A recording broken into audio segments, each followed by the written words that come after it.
الحمد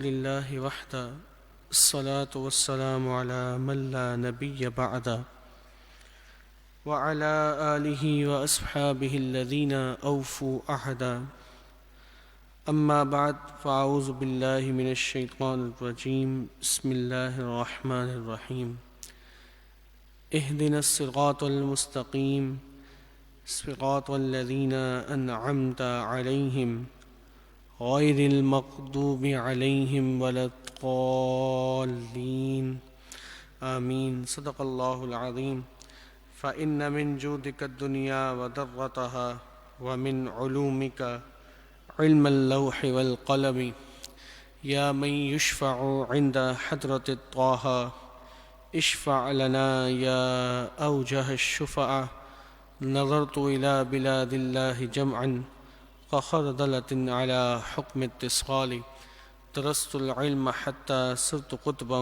ونلت السعد من مولى الموالي مولاي صل وسلم دائما أبدا على حبيبك خير الخلق كلهم قال الله تبارك وتعالى في شان حبيبه الكريم إن الله وملائكته يصلون على النبي يا أيها الذين آمنوا صلوا عليه وسلموا تسليما محبت صدر پاک پڑھیں اللہم صلی علی سیدنا نبینا مولانا محمد معدن الجود والکرم وآلہ وصحبہ وبارک وسلم صلاۃ والسلام علیک یا سیدی یا رسول اللہ۔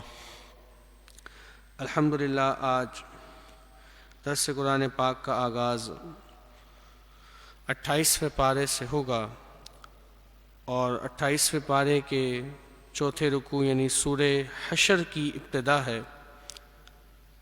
سورہ حشر یہ مدنی صورت ہے، اس میں 24 آیتیں ہیں اور 3 رکوع ہیں۔ اس صورت کی ابتدا میں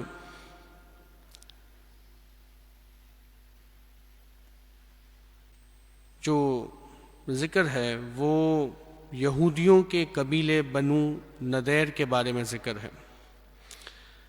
بنو نذیر یہ یہودیوں کا ایک قبیلہ تھا کہ جب آقا دو جہاں جناب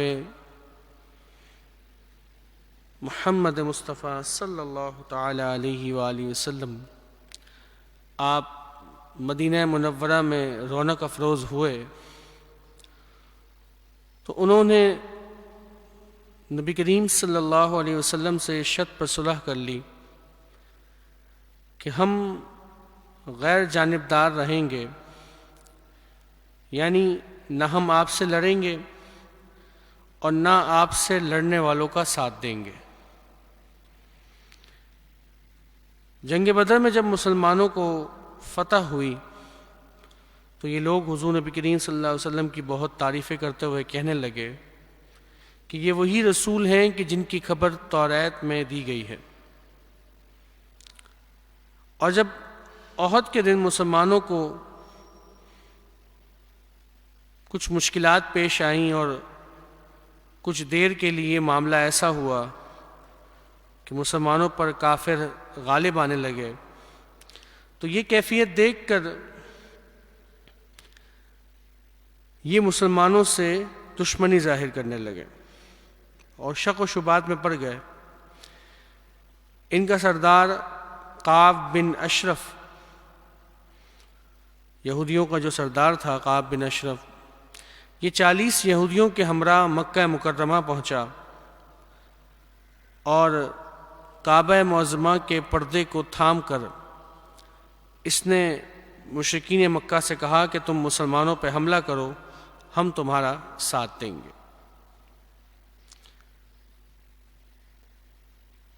تو دو صورتیں ایسی ہوئیں کہ جس میں بنو نذیر نے اپنے معاہدے کی خلاف ورزی کی۔ ایک تو یہ مکہ مکرمہ والوں کے پاس جا کر، اور دوسرا یہ بھی ہوا کہ بنو نذیر نے یہ کوشش کی معاذ اللہ کہ ایک بڑا بھاری پتھر جو ہے وہ نبی کریم صلی اللہ علیہ وسلم کے اوپر پھینک دیا جائے۔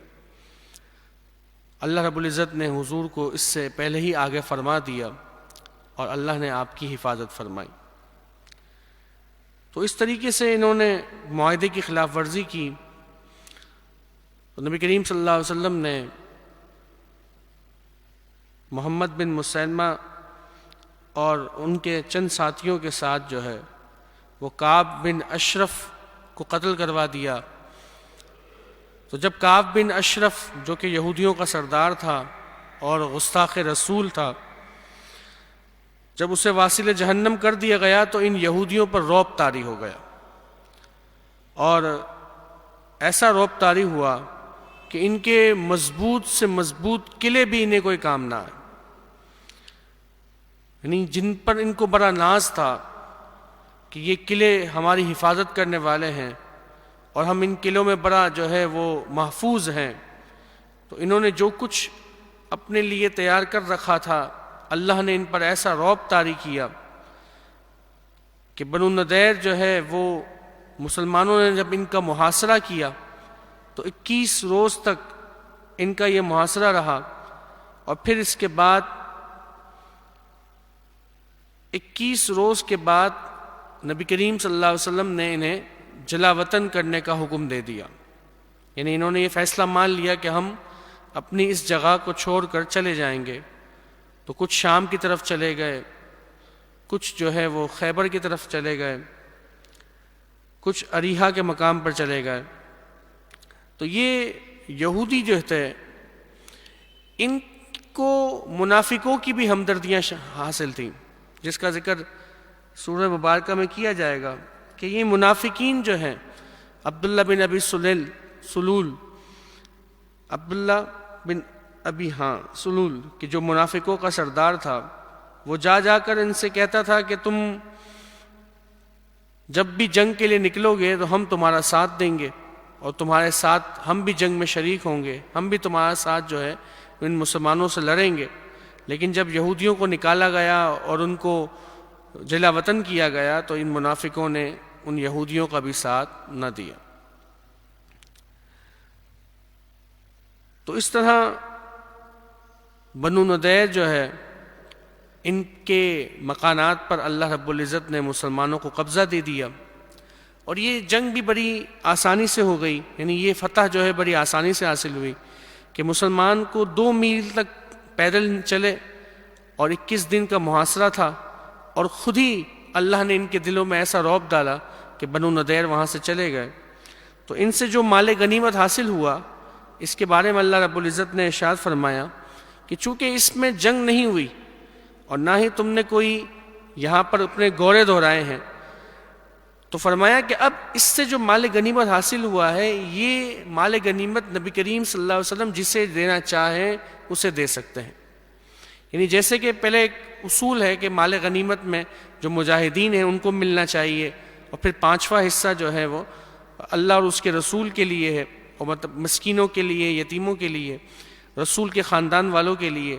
تو یہ جو اصول تھا تو فرمایا اس سے ہٹ کر خصوصی حکم نازل ہوا کہ چونکہ یہ جو مال غنیمت حاصل ہوا ہے اس میں جنگ نہیں ہوئی، بلکہ یہ مال جو ہے وہ اللہ رب العزت نے تمہیں اپنے فضل سے ان کے اوپر کامیابی عطا فرمائی ہے، تو اس کی وجہ سے فرمایا گیا کہ اس میں جو مال حاصل ہوگا اس میں نبی کریم صلی اللہ علیہ وسلم کو خصوصی اختیار ہے کہ وہ جسے چاہیں اسے دے سکتے ہیں۔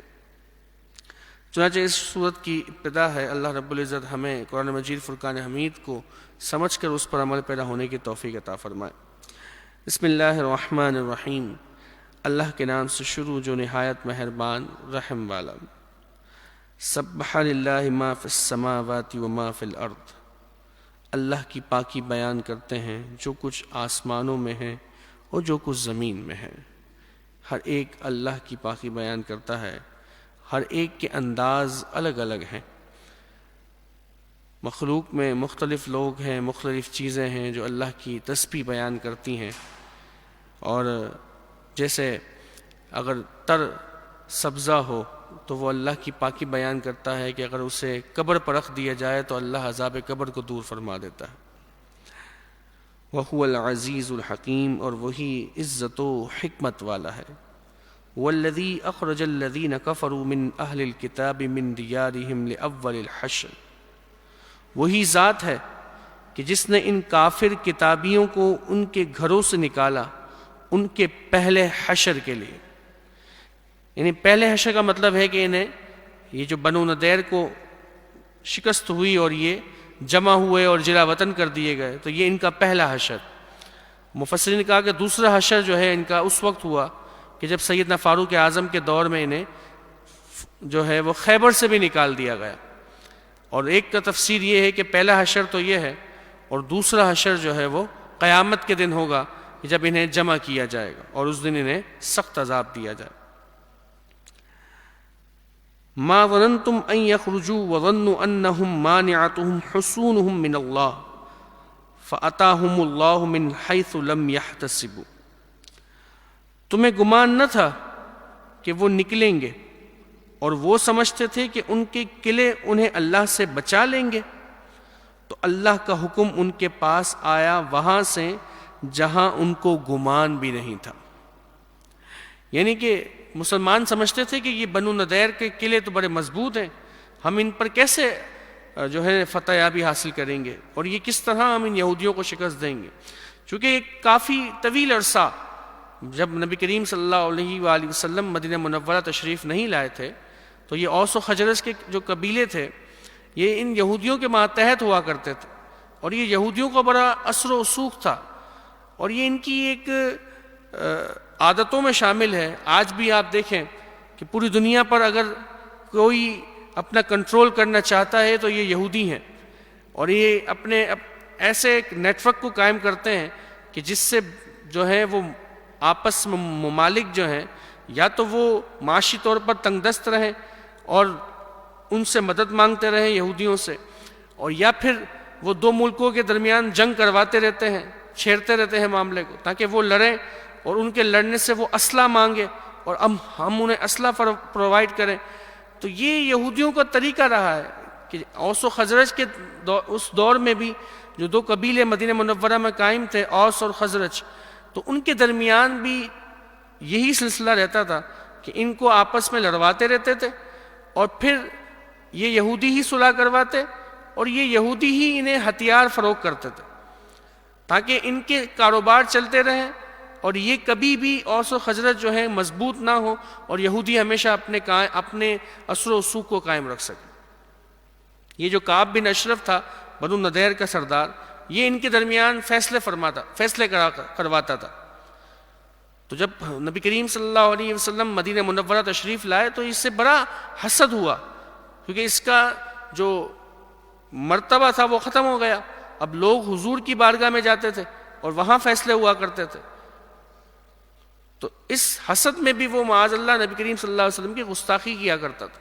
اس لیے آپ صلی اللہ علیہ وسلم نے محمد بن مسلمہ اور ان کے ساتھیوں کے ہمراہ اسے قتل کروا دیا، واصل جہنم کروا دی. تو بہرحال یہ یہودیوں کا طریقہ رہا ہے کہ وہ پلاننگ کے ساتھ چلتے رہتے ہیں.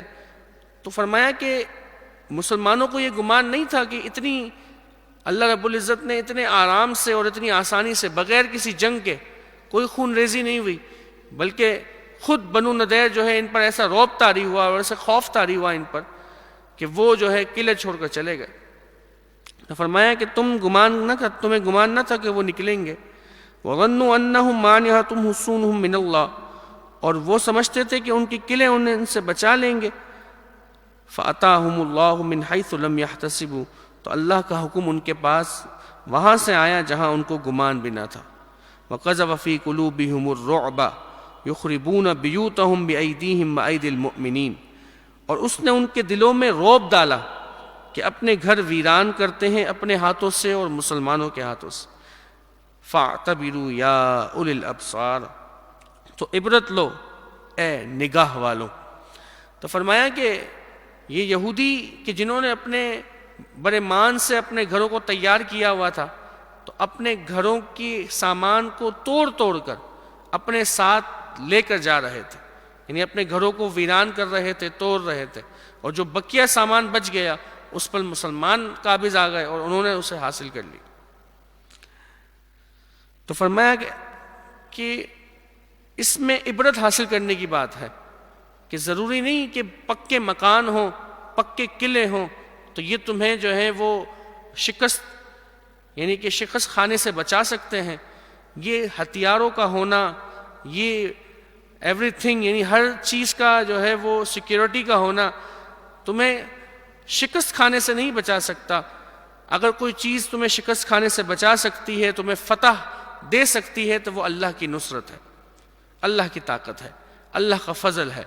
وہ اگر مدد فرمائے گا تو تم اگر کمزور بھی ہو تو تمہیں اللہ غلبہ عطا فرمایا جائے گا اس شخص پر کہ جو بہت زیادہ طاقتور ہو. تو آگے ارشاد فرمایا وَلَوْلَا أَن كَتَبَ اللَّهُ عَلَيْهِمُ الْجَلَاءَ لَعَذَّبَهُمْ فِي الدُّنْيَا. اور اگر نہ ہوتا کہ اللہ نے ان پر گھر سے اجڑنا لکھ دیا تھا تو دنیا ہی میں ان پر عذاب فرماتا. یعنی اگر ان کے لیے جلا وطن ہونے کا حکم نہ لکھ دیا جاتا تو اللہ انہیں دنیا میں ہی عذاب دے دیتا، جیسا کہ کافروں کو غزوہ بدر میں جو ہے وہ عذاب دیا گیا. وَلَهُمْ فِي الْآخِرَةِ عَذَابُ النَّارِ. اور ان کے لیے آخرت میں آگ کا عذاب ہے. ذَلِكَ بِأَنَّهُمْ شَاقُّوا اللَّهَ وَرَسُولَهُ وَمَن يُشَاقِّ اللَّهَ فَإِنَّ اللَّهَ شَدِيدُ الْعِقَابِ. اور یہ سب کیوں ہیں ان یہودیوں کے ساتھ؟ یہ اس لیے ہے کہ وہ اللہ اور اس کے رسول کے دشمن ہیں، اس کی مخالفت کرنے والے ہیں. اور جو اللہ کا دشمن ہو، مخالفت کرنے والا ہو، تو بے شک اللہ کا عذاب سخت ہے. ما قطعتم من لینۃ او ترکتموها قائمۃ علی اصولها فباذن اللہ. اور جو درخت تم نے کاٹے یا ان کی جڑوں پر قائم چھوڑ دیے، یہ سب اللہ کی اجازت سے تھا. وَلِيُخْزِيَ الْفَاسِقِينَ. اور اس لیے تھا کہ فاسقوں کو رسوا کرے. یہ اس لیے تھا کہ فاسقوں کو رسوا کرے. یعنی جب بنو نضیر جو ہے اپنے قلعوں میں پناہ لیے ہوئے تھے تو حضور نبی کریم صلی اللہ علیہ وسلم نے ان کے باغات وغیرہ کاٹ ڈالنے اور جلا دینے کا حکم دیا تاکہ وہ لوگ اس سے گھبرا جائیں اور باہر آ جائیں یا انہیں صدمہ ہو. تو بعض مسلمانوں نے درخت کاٹ دیے کہ حضور نبی کریم صلی اللہ علیہ وسلم نے حکم دیا، اور بعض نے کہا کہ یہ نہ کاٹو کہ یہ تو مال غنیمت ہے، کہ جب یہ بنو نضیر یہاں سے چلے جائیں گے تو یہ ہمارے کام آئے گا. تو اس پر یہ آیت کریمہ نازل ہوئی جس میں ان دونوں جماعتوں کی تعریف فرمائی گئی کہ جو کاٹنے والے بھی سچے ہیں، یعنی جنہوں نے کاٹا وہ بھی درست ہیں، اور جنہوں نے نہیں کاٹا وہ بھی درست ہیں. اس لیے کہ کاٹنے سے ان کو دکھ ہوا کافروں کو کہ جو ہم نے اتنی محنت سے یہ سبزہ اگایا تھا اور جو محنت کر کے ہم نے اس کو کامیاب کیا تھا، یہ سب ہمارے سامنے جو ہے وہ جل کر راکھ ہو گیا. تو اس سے ان کو دکھ ہوا. تو کافروں کو جنگ کے دوران کافروں کو دکھ پہنچانا چاہیے اور انہیں تکلیف پہنچانی چاہیے تاکہ ان کے جو حوصلے ہیں وہ پست ہو جائیں اور وہ شکست کھا جائیں. تو جنہوں نے کاٹے انہوں نے بھی ٹھیک کیا، اور جنہوں نے نہیں کاٹے انہوں نے بھی ٹھیک کیا کہ جو کچھ بچ گیا وہ سب مسلمانوں کو کام آیا. تو اللہ رب العزت نے فرمایا کہ جنہوں نے درخت کاٹے انہوں نے بھی بالکل ٹھیک کیا، اور جنہوں نے نہیں کاٹے تو یہ سب اللہ کی اجازت سے تھا. اور یہ اس لیے تھا کہ تاکہ یہ جو فاسق ہیں، کافر ہیں، اللہ رب العزت اس سے ان کو رسوا کرے.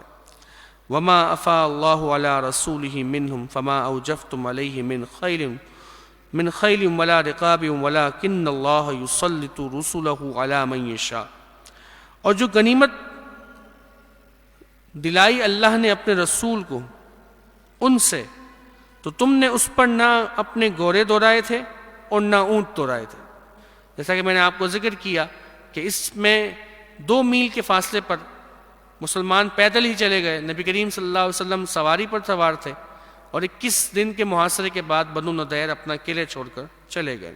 فرمایا نہ تم نے اس پہ اپنے گھوڑے دوڑائے اور نہ اونٹ دوڑائے، لیکن اللہ اپنے رسولوں کے قابو میں دے دیتا ہے جسے چاہتا ہے. واللہ علی کل شیء قدیر. اور اللہ ہر چاہت پر قادر ہے، سب کچھ کر سکتا ہے. ما افاء اللہ علی رسولہ من اہل القری فللہ وللرسول ولذی القربی والیتامی والمساکین وابن السبیل. اور جو غنیمت دلائی اللہ نے اپنے رسول کو شہر والوں سے، وہ اللہ اور رسول کی ہے، اور رشتہ داروں کی اور یتیموں کی اور مسکینوں کی اور مسافروں کی. تو یہ جو آیت کریمہ ہے اس میں مفسرین نے فرمایا کہ 2 صورتیں ہیں.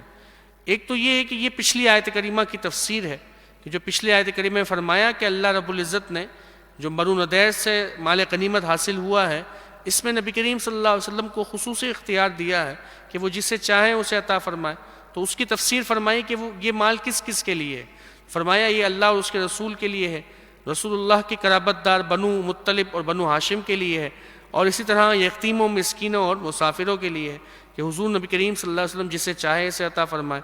اور بعض نے فرمایا کہ یہ حکم عام غنیمتوں کا ہے، کہ جس طرح عام غنیمتوں کا 5واں حصہ جو ہے وہ اللہ اور اس کے رسول کے لیے ہوتا تھا، باقی مجاہدین کے لیے ہوتا تھا، اور جس سے حضور کے رشتہ داروں کو اور دیگر مسکینوں، یتیموں وغیرہ کو مال دیا جاتا تھا، تو کہا کہ یہ اس عام حکم کو ہی بیان کیا جا رہا ہے۔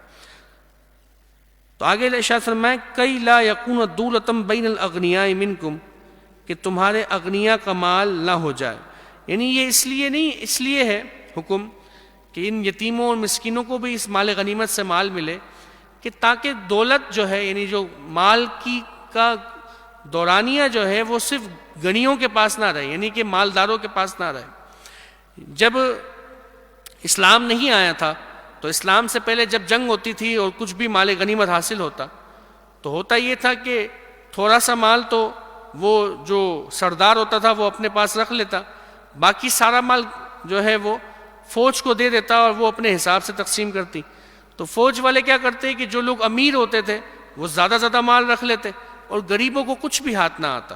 تو اللہ رب العزت نے اس روایت کو ختم کر دیا اور فرمایا کہ مال غنیمت جب حاصل ہوگا تو اس کا 5واں حصہ اللہ اور اس کے رسول کے لیے ہے، یعنی اس سے ان غریبوں کی مدد کی جائے گی، ان مسکینوں کی بھی مدد کی جائے گی، تاکہ جو دولت کا دورانیہ ہے، سرکل ہے، وہ صرف امیروں میں نہ گھومے بلکہ ان غریبوں کے پاس بھی مال آئے۔ تو اس سلسلے کو برقرار رکھنے کے لیے اللہ رب العزت نے یہ اصول بیان فرمایا۔ تو فرمایا قَيْ لَا يَكُونَ دُولَةً بَيْنَ الْأَغْنِيَاءِ مِنْكُمْ، تاکہ جو دولت ہے، مال ہے، وہ تمہارے اغنیاء کا ہی نہ ہو جائے بلکہ اس میں غریبوں اور یتیموں کا مال حصہ بھی ہو۔ وَمَا آتَاكُمُ الرَّسُولُ فَخُذُوهُ، اور جو کچھ تمہیں رسول عطا فرمائے وہ لے لو۔ وَمَا نَهَاكُمْ عَنْهُ فَانْتَهُوا، اور جس سے منع فرمائے اس سے باز رہو۔ یہ عام حکم ہے کہ جو حضور جس چیز کو عطا فرما دیں اسے رکھ لو، اور جس سے حضور منع فرما دے اس سے باز آ جاؤ۔ یہ حضور کی اطاعت کرنے کا حکم دیا گیا۔ واتقوا اللہ، اور اللہ سے ڈرو، ان اللہ شدید العقاب، بے شک اللہ کا عذاب سخت ہے۔ للفقراء المہاجرین الذین اخرجوا من دیارہم واموالہم یبتغون فضلا من اللہ ورضوانا وینصرون اللہ ورسولہ اولئک هم الصادقون، اور یہ غنیمتیں ان فقیر ہجرت کرنے والوں کے لیے ہیں کہ جو اپنے گھروں اور مالوں سے نکالے گئے، یعنی مہاجرین کہ جو ہجرت کر کے مدینہ منورہ آئے تھے ان کا ذکر ہے، کہ جو مسلمان ہجرت کر کے مدینہ منورہ تشریف لائے مکہ سے، تو فرمایا یہ غنیمتیں ان کے لیے ہیں کہ جب مسلمان مکہ چھوڑ کر مدینے آئے تو اس وقت ان کا جتنا بھی مال و متاع تھا وہ سب کا سب مکہ میں رہ گیا اور کافروں نے اس پر قبضہ کر لیا۔ مسلمان جب مدینہ منورہ آئے تو خالی ہاتھ تھے، ان کے پاس کچھ بھی نہیں تھا۔ تو ان مہاجرین کا ذکر فرمایا گیا کہ یہ جو بنو نضیر سے مال حاصل ہوا ہے، اگر یہ سب کا سب حضور مہاجرین کو دے دیں تو یہ زیادہ حقدار ہے، اس لیے کہ یہ اللہ کی راہ میں نکلے ہیں، اپنا سب کچھ چھوڑ کر، اپنا مال، اپنا گھر بار کیوں نکلے؟ فرمایا یبتغون فضلا من اللہ ورضوانا، اللہ کا فضل اور اس کی رضا چاہنے کے لیے، یہ اللہ کے فضل کو تلاش کرنے کے لیے اپنے گھر بار چھوڑ کر نکلے اور اللہ اور رسول کی مدد کرتے ہیں۔ اللہ اکبر، اللہ اور رسول کی مدد کرتے ہیں، یہی لوگ سچے ہیں۔ والذین تبوأوا الدار والایمان من قبلہم یحبون من ہاجر الیہم ولا یجدون فی صدورہم حاجۃ مما اوتوا ویؤثرون علی انفسہم ولو کان بہم خصاصہ۔ پہلی آیت کریمہ میں مہاجرین کا ذکر ہوا، اب اس آیت کریمہ میں انصار مدینہ کا ذکر ہے۔ اللہ اکبر، کیا شان ہے انصار مدینہ کی کہ جب مہاجرین ہجرت کر کے مدینہ منورہ آئے تو ان میں سے ہر ایک نے اپنے گھروں کے دروازے کھول دیے، اپنا مال تقسیم کر لیا ان مہاجرین کے درمیان کہ آدھا تمہارا آدھا میرا، یہاں تک کہ جن کی 2 بیویاں تھیں تو کہا کہ آپ جسے پسند کریں میں اسے طلاق دے دوں، پھر آپ اس سے نکاح کر لیں۔ کیسا جذبہ ایثار کا، اللہ اکبر! اللہ نے کیسی محبت ان کے دلوں میں ڈال دی کہ جب مہاجرین خالی ہاتھ آئے تو انہوں نے اپنا سب کچھ انصار نے سامنے رکھ دیا۔ تو انہی کا ذکر فرمایا جا رہا ہے، فرمایا والذین تبوؤا الدار والایمان من قبلہم، اور جنہوں نے پہلے سے اس شہر اور ایمان میں گھر بنا لیا، یعنی پہلے سے ہی وہ اس مدینہ منورہ میں آ چکے تھے اور ایمان لا چکے تھے۔ یحبون من ہاجر الیہم، وہ دوست رکھتے ہیں انہیں کہ جو ان کی طرف ہجرت کر کے گئے۔ ولا یجدون فی صدورہم حاجۃ مما اوتوا، اور اپنے دلوں میں کوئی حاجت نہیں پاتے اس چیز کی کہ جو انہیں دیا گیا، یعنی جو ان مہاجرین کو دیا جائے مال غنیمت میں سے، تو یہ اس کے لیے یہ نہیں رکھتے کہ ہمیں نہیں دیا، ہم بھی تو شریک تھے جنگ میں۔ حضور نے اگر مہاجرین کو عطا فرما دیا تو انہوں نے اپنے لیے کچھ بھی نہیں رکھا، یہاں تک کہ آگے ارشاد فرمایا وَيُؤْثِرُونَ عَلَىٰ أَنفُسِهِمْ، بلکہ اپنی جانوں پر ترجیح دیتے ہیں، وَلَوْ كَانَ بِهِمْ خَصَاصَةٌ، اگرچہ انہیں شدید حاجت ہو، یعنی اگر خود کو بھی حاجت ہو نا تو فرمایا وہ اس کو بھی چھوڑ دیتے ہیں اور اس سے کہتے ہیں کہ نہیں یہ میرے بھائی کے لیے۔ کیا شان ہے انصار مدینہ کی، اللہ اکبر! پھر آگے فرمایا وَمَن يُوقَ شُحَّ نَفْسِهِ فَأُولَٰئِكَ هُمُ الْمُفْلِحُونَ، اور جو اپنے نفس کے لالچ سے بچایا گیا تو وہی کامیاب ہیں۔ تو یہ جو اپنے نفس کے لالچ سے بچایا گیا، یہ بڑا عام حکم ہے کہ یہ ایسی بات ہے کہ اگر انسان اپنے نفس کے لالچ سے بچ جائے نا، کہ جو نفس کا لالچ ہوتا ہے، نفس بڑے طریقے سے لالچ دیتا ہے، کہ یہ نفس کا لالچ کیوں ہے کہ جب انسان دنیاوی رنگینیوں میں رنگ جاتا ہے نا تو اسے نفس اپنے ساتھ کھیلتا ہے، اس کے ساتھ کھیلتا ہے، کبھی اسے یہ چیز کہے گا یہ لے لو، کبھی دولت کے معاملے میں، کبھی عورت کے معاملے میں، کبھی شہرت کے معاملے میں، یعنی ہر صورت میں اسے کھیلتا رہے گا اس کے ساتھ کہ تم یہ بھی لے لو، یہ بھی لے لو، یہ بھی لے لو۔ تو جو چیز جو انسان نفس کے لالچ سے بچا لے گیا اور اسے نفس سے امارہ سے وہ محفوظ ہو گیا اور وہ اس کی باتوں میں نہیں آیا اور اس پر اللہ کا فضل ہو گیا، تو وہی شخص کامیاب ہو سکتا ہے۔ ورنہ یہ اتنی بری چیز ہے نا نفس کا لالچ کہ انسان کو برے سے برے کام میں مبتلا کر دیتی، یہاں تک کہ انسان معاذ اللہ کفر تک اختیار کر جاتا ہے اس نفس کے لالچ کے سلسلے۔ تو فرمایا کہ یہ انصار مدینہ، اللہ اکبر، کہ جنہوں نے مہاجرین کا ساتھ دیا، اور اس پر ایک واقعہ بھی ذکر فرماتے ہیں، فرمایا کہ حضرت ابو طلحہ کے یہ جو آیت کریمہ ہے نا کہ جو اپنی جانوں پر ترجیح دیتے ہیں اگرچہ انہیں خود بھی اس کی حاجت ہو، اس کے بارے میں فرمایا کہ حضرت ابو طلحہ رضی اللہ تعالیٰ عنہ کے حق میں یہ آیت نازل ہوئی کہ حضور نبی کریم صلی اللہ علیہ وسلم کی بارگاہ میں ایک مسکین بھوکا حاضر ہوا۔ حضور نبی کریم صلی اللہ علیہ وسلم نے فرمایا کہ جو اسے مہمان بنائے گا اللہ اس پر رحمت نازل فرمائے گا۔ تو حضرت ابو طلحہ اسے اپنے گھر لے گئے، گھر میں بچوں کے لیے تھوڑا کھانا تھا، باقی کچھ بھی نہیں تھا۔ تو آپ نے اپنی بیوی سے فرمایا کہ عشاء کی نماز کے بعد بچوں کو بہلا کر سلا دو، اور رب رات کو ہم مہمان کے سامنے کھانا کھانے بیٹھیں تو تم کسی بہانے سے چراغ کو بجھا دینا تاکہ مہمان کو لگے کہ ہم بھی کھانا کھا رہے ہیں، اس لیے کہ کھانا اتنا تھا کہ صرف مہمان ہی کھا پاتا اور باقی کوئی اور کھاتا تو کھانا پورا نہ ہوتا۔ تو آپ نے اور آپ کی زوجہ نے جو ہے، آپ کی زوجہ نے ایسا ہی کیا اور چراغ کو بجھا دیا، تو اندھیرے میں جو ہے وہ صرف ان کے سامنے کھانے کا سلسلہ کرتے رہے کہ جیسا کہ ایسا لگے کہ وہ خود بھی کھا رہے ہیں اور مہمان بھی کھا رہا ہے، لیکن حقیقت میں وہ خود بھی بھوکے رہے، اپنے بچوں کو بھی بھوکا رکھا۔ لیکن حضور نے جس مہمان کی مہمان نوازی کا کہا تھا، آپ نے اس کی مہمان نوازی کی، اور پھر جب صبح آپ جو ہے وہ حضور کی بارگاہ میں حاضر ہوئے تو حضور نے فرمایا کہ رب تم سے راضی ہو گیا،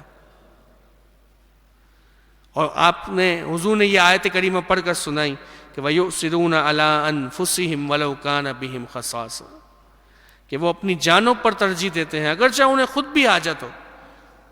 تو اصل کامیابی یہ ہے کہ انسان کسی کے کام آ جائے، اور کام بھی کیسا ہے کہ بندے کو خود بھی ٹینشن ہو کہ بھئی مجھے اپنے بھی کام کرنے، مجھے اپنے بھی معاملات دیکھنے، لیکن اس کے باوجود اپنے سارے معاملات چھوڑ کر وہ سامنے والے کی مدد کے لیے جا رہا ہے، تو یہ سب سے بڑی کامیابی ہے کہ انسان اپنے خود کو حاجت ہوتے ہوئے بھی وہ سامنے والے کی مدد کو پہنچ جائے۔ اللہ رب العزت ہمیں عمل کی توفیق عطا فرمائے اور نفس کے لالچ سے بچا لے، کہ جو نفس کے لالچ سے بچا لیا گیا وہی شخص جو ہے وہ کامیاب ہے۔ والذین جاءوا من بعدہم، اور وہ جو ان کے بعد آئے۔ اب یہاں پر 3 لوگوں کا ذکر ہو گیا، ایک تو وہ جو مہاجرین ہیں ان کی بھی شان بیان ہو گئی، ایک وہ جو انصار تھے، یعنی صحابہ کرام کی دونوں جماعتوں کی کا ذکر ہو گیا، مہاجرین کا بھی ہو گیا، انصار کا بھی ہو گیا۔ اب جو ان کے بعد آئیں گے، یعنی مہاجرین و انصار کے بعد، یعنی صحابہ کے بعد جتنے بھی مسلمان اب قیامت تک آئیں گے، اب ان کے بارے میں ذکر کیا جا رہا ہے۔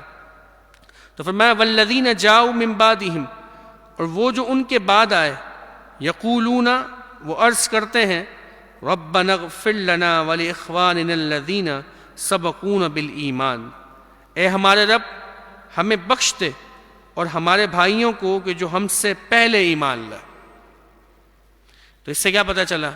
اس سے پتہ چلا کہ مومن وہی ہے کہ جو صحابہ کرام علیہم الرضوان کا ادب کرنے والا ہے، ان سے محبت رکھنے والا ہے، ان کے لیے مغفرت کی دعا کرنے والا ہے۔ کیا فرمایا کہ وہ جو ان کے بعد آتے ہیں وہ کیا کہتے ہیں کہ اے ہمارے رب ہمیں بخش دے اور ہمارے بھائیوں کو جو کہ ہم سے پہلے ایمان لائے۔ تو مومن ہونا جو ایمان والا ہے وہی یہ بات کرے گا نا، اس لیے کہ یہ مومن کی شان بیان کی گئی کہ جو بھی صحابہ کے بعد آنے والے ہیں ایمان والے، وہ یہ دعا کریں گے کہ ہمیں بھی بخش دے اور ہمارے بھائیوں کو بھی بخش دے کہ جو ہم سے پہلے ایمان لے کر آئے۔ تو جو مومن ہوگا، تو مومن وہی ہو سکتا ہے کہ جو صحابہ کرام سے محبت کرتا ہے۔ اگر کوئی صحابہ کرام اور اہل بیت کے بارے میں بغض رکھتا ہے یا کسی بھی صحابی کو معاذ اللہ برا بھلا کہتا ہے، تو ایسا شخص مومن نہیں ہو سکتا، ایمان والا نہیں ہو سکتا، کیونکہ 3 کیٹیگریاں بیان کر دی، ایک مہاجرین کی، ایک انصار کی، اور دوسرے وہ کہ جو ان کے بعد آئیں گے، یعنی قیامت تک جو بھی مسلمان آئے گا، مسلمان وہی ہوگا کہ جو انہیں اچھا کہتا ہوگا۔ اگر مہاجرین و انصار یعنی صحابہ کرام میں سے اگر وہ کسی کو بھی برا بھلا کہتا ہے تو وہ مومن نہیں ہو سکتا، مسلمان نہیں ہو سکتا۔ تو جتنے صحابہ کرام ہیں وہ سب کے سب جنتی ہیں، اور جتنے ہیں ان سب سے اللہ راضی ہوا، رضی اللہ عنہم ورضوا عنہ، یہ مژدہ انہیں سنا دیا گیا ہے، اللہ ان سے راضی ہے، وہ اللہ سے راضی ہیں۔ تو فرمایا کہ دعا اس طرح کرتے ہیں، اور پھر آگے فرمایا وَلَا تَجْعَلْ فِي قُلُوبِنَا غِلًّا لِّلَّذِينَ آمَنُوا، اور ہمارے دل میں ایمان والوں کی طرف سے کینہ نہ رکھ۔ ربنا انک رؤوف الرحیم، اے ہمارے رب بے شک تو ہی نہایت مہربان رحم فرمانے والا ہے۔ یہاں رکوع کا اختتام ہوا۔ محبت سے درود پاک پڑھیں، اللہم صلی علی سیدنا پیشنا مولانا محمد معدن الجود والکرم بارہ وصحبہ وبارک وسلم، صلاۃ و سلام علیک یا سیدی یا رسول اللہ۔ اب آگے منافقین کا ذکر ہے، جیسا کہ میں نے آپ کو درس کے شروع میں ہی بتایا تھا کہ یہ منافقین بنو نضیر سے کہنے لگے تھے کہ ہم تمہارا ساتھ دیں گے، تمہارے ساتھ جنگ میں شامل شریک ہوں گے۔ تو ان منافقوں کا ذکر فرمایا جا رہا ہے اور بتایا جا رہا ہے کہ یہ منافق جو ہیں، یہ جو انہوں نے بنو نضیر سے وعدے کیے تھے وہ سارے وعدے جھوٹے تھے، اور جب بنو نضیر کو جلا وطن کیا گیا تو ان منافقوں نے ان کا ساتھ نہ دیا۔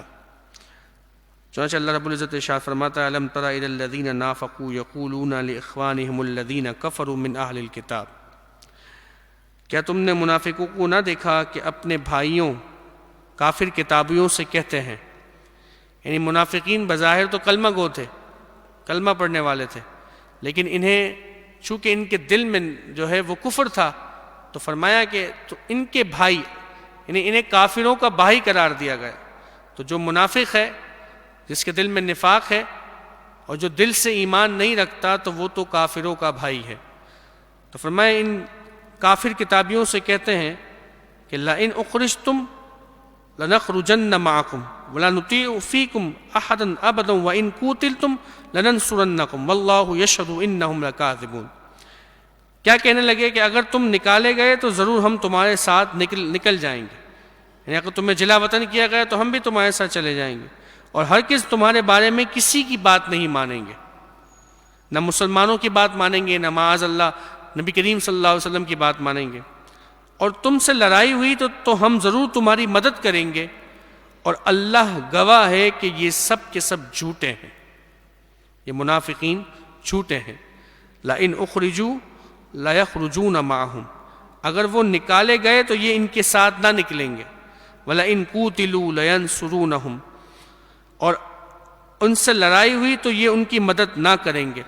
وَلَئِن قُوتِلُوا لَا يَنْصُرُونَهُمْ، اور اگر ان سے لڑائی ہوئی تو یہ ان کی مدد نہ کریں گے. وَلَئِن نَصَرُوهُمْ لَيُوَلُّنَّ الْأَدْبَارَ، اور اگر بالفرض ان کی مدد کی بھی تو ضرور پیٹ پھیر کر بھاگ جائیں گے. ثُمَّ لَا يُنْصَرُونَ، پھر ان کی مدد نہ کی جائے. یعنی کہ یہ منافقین جو ہیں بڑے ڈرپوک قسم کے ہیں. اور منافق کا مطلب ہی کیا ہوتا ہے کہ جو جہاں فائدہ دیکھے وہاں پھر جائے.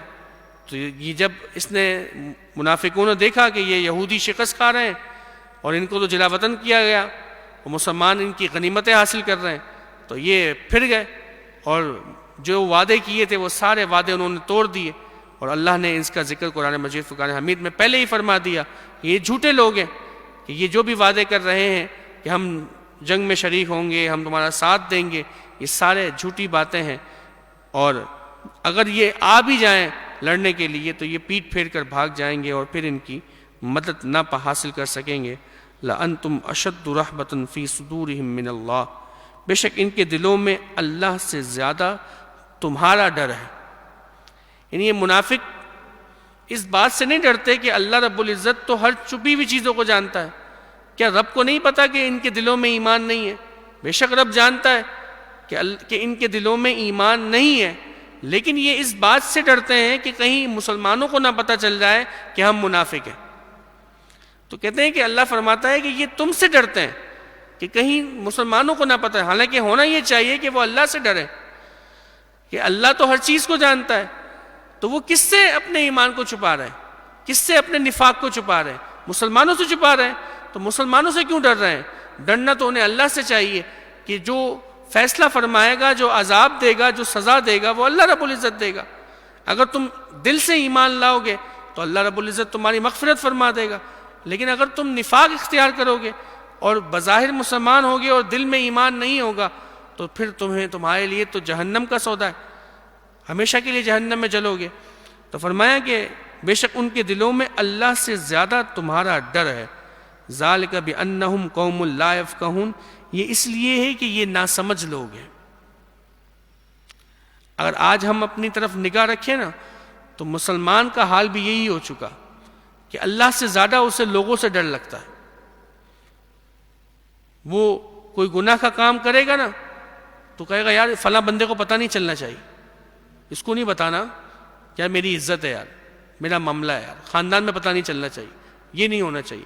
یعنی کہ غلط کام کر رہا ہے تو یہ نہیں دیکھ رہا کہ کس سے ڈر رہا ہے، لوگوں سے ڈر رہا ہے. اور جس کی بندگی کرتا ہے، جس نے اسے نعمتیں دی ہیں، جو اس پر اتنا کرم کر رہا ہے، اس پر اتنا رحم فرما رہا ہے، اس رب سے نہیں ڈر رہا کہ جس کی بارگاہ میں کل حاضر ہونا ہے اور ایک لمحے کے لیے بھی نہیں پتا کہ کس لمحے موت آ جائے اور بندہ کب اللہ کی بارگاہ میں کھڑا ہو جائے تو کیا جواب دے گا وہاں پر. تو رب سے نہیں ڈر رہا، لوگوں سے ڈر رہا ہے کہ خاندان میں پتہ نہ چلے، مارکیٹ میں پتہ نہ چلے، مارکیٹ میں پتہ چل گیا تو میری بڑی بدنامی ہو جائے گی، میرا بڑا نام ہے، میری بڑی عزت ہے. تو انسان گناہ کرتا ہے تو لوگوں سے ڈرتا ہے کہ لوگوں کو پتہ نہیں چلنا چاہیے. تو جب گناہ جس کی نافرمانی کر رہا ہے اسے تو پتہ ہی ہے نا، کیا اس سے چھپا سکتا ہے اپنے آپ کو؟ اس رب سے نہیں چھپا سکتا. وہ تو ہر جگہ موجود ہے، ہر جگہ دیکھ رہا ہے، اس طور پر کہ اس کا علم جو ہے ہر چیز کا احاطہ کیے ہوئے، کہ ہر چیز کو وہ جانتا ہے، ہر چیز کو وہ دیکھ رہا ہے۔ تو جب وہ ہر چیز کو دیکھ رہا ہے اور اسے معلوم ہے کہ تم نے جو کچھ کیا وہ گناہ ہے، وہ غلط ہے، نافرمانی ہے، تو پھر تمہیں اس سے ڈرنا چاہیے، لوگوں سے نہیں ڈرنا چاہیے۔ تو یہ تو منافقوں کا کام ہے کہ وہ لوگوں سے ڈرتے ہیں، اللہ سے نہیں ڈرتے۔ مسلمان کا یہ عمل نہیں ہونا چاہیے کہ وہ لوگوں سے ڈرے اور اللہ سے نہ ڈرے۔ تو اللہ سے ڈر اور خوف رکھیں۔ مسلمانوں لوگوں سے ڈر کر کیا کرنا ہے؟ اللہ رب العزت ہمیں عمل کی توفیق عطا فرمائے۔ فرمایا لا یقاتلونکم جمیعا الا فی قرى محصنۃ او من وراء جدر۔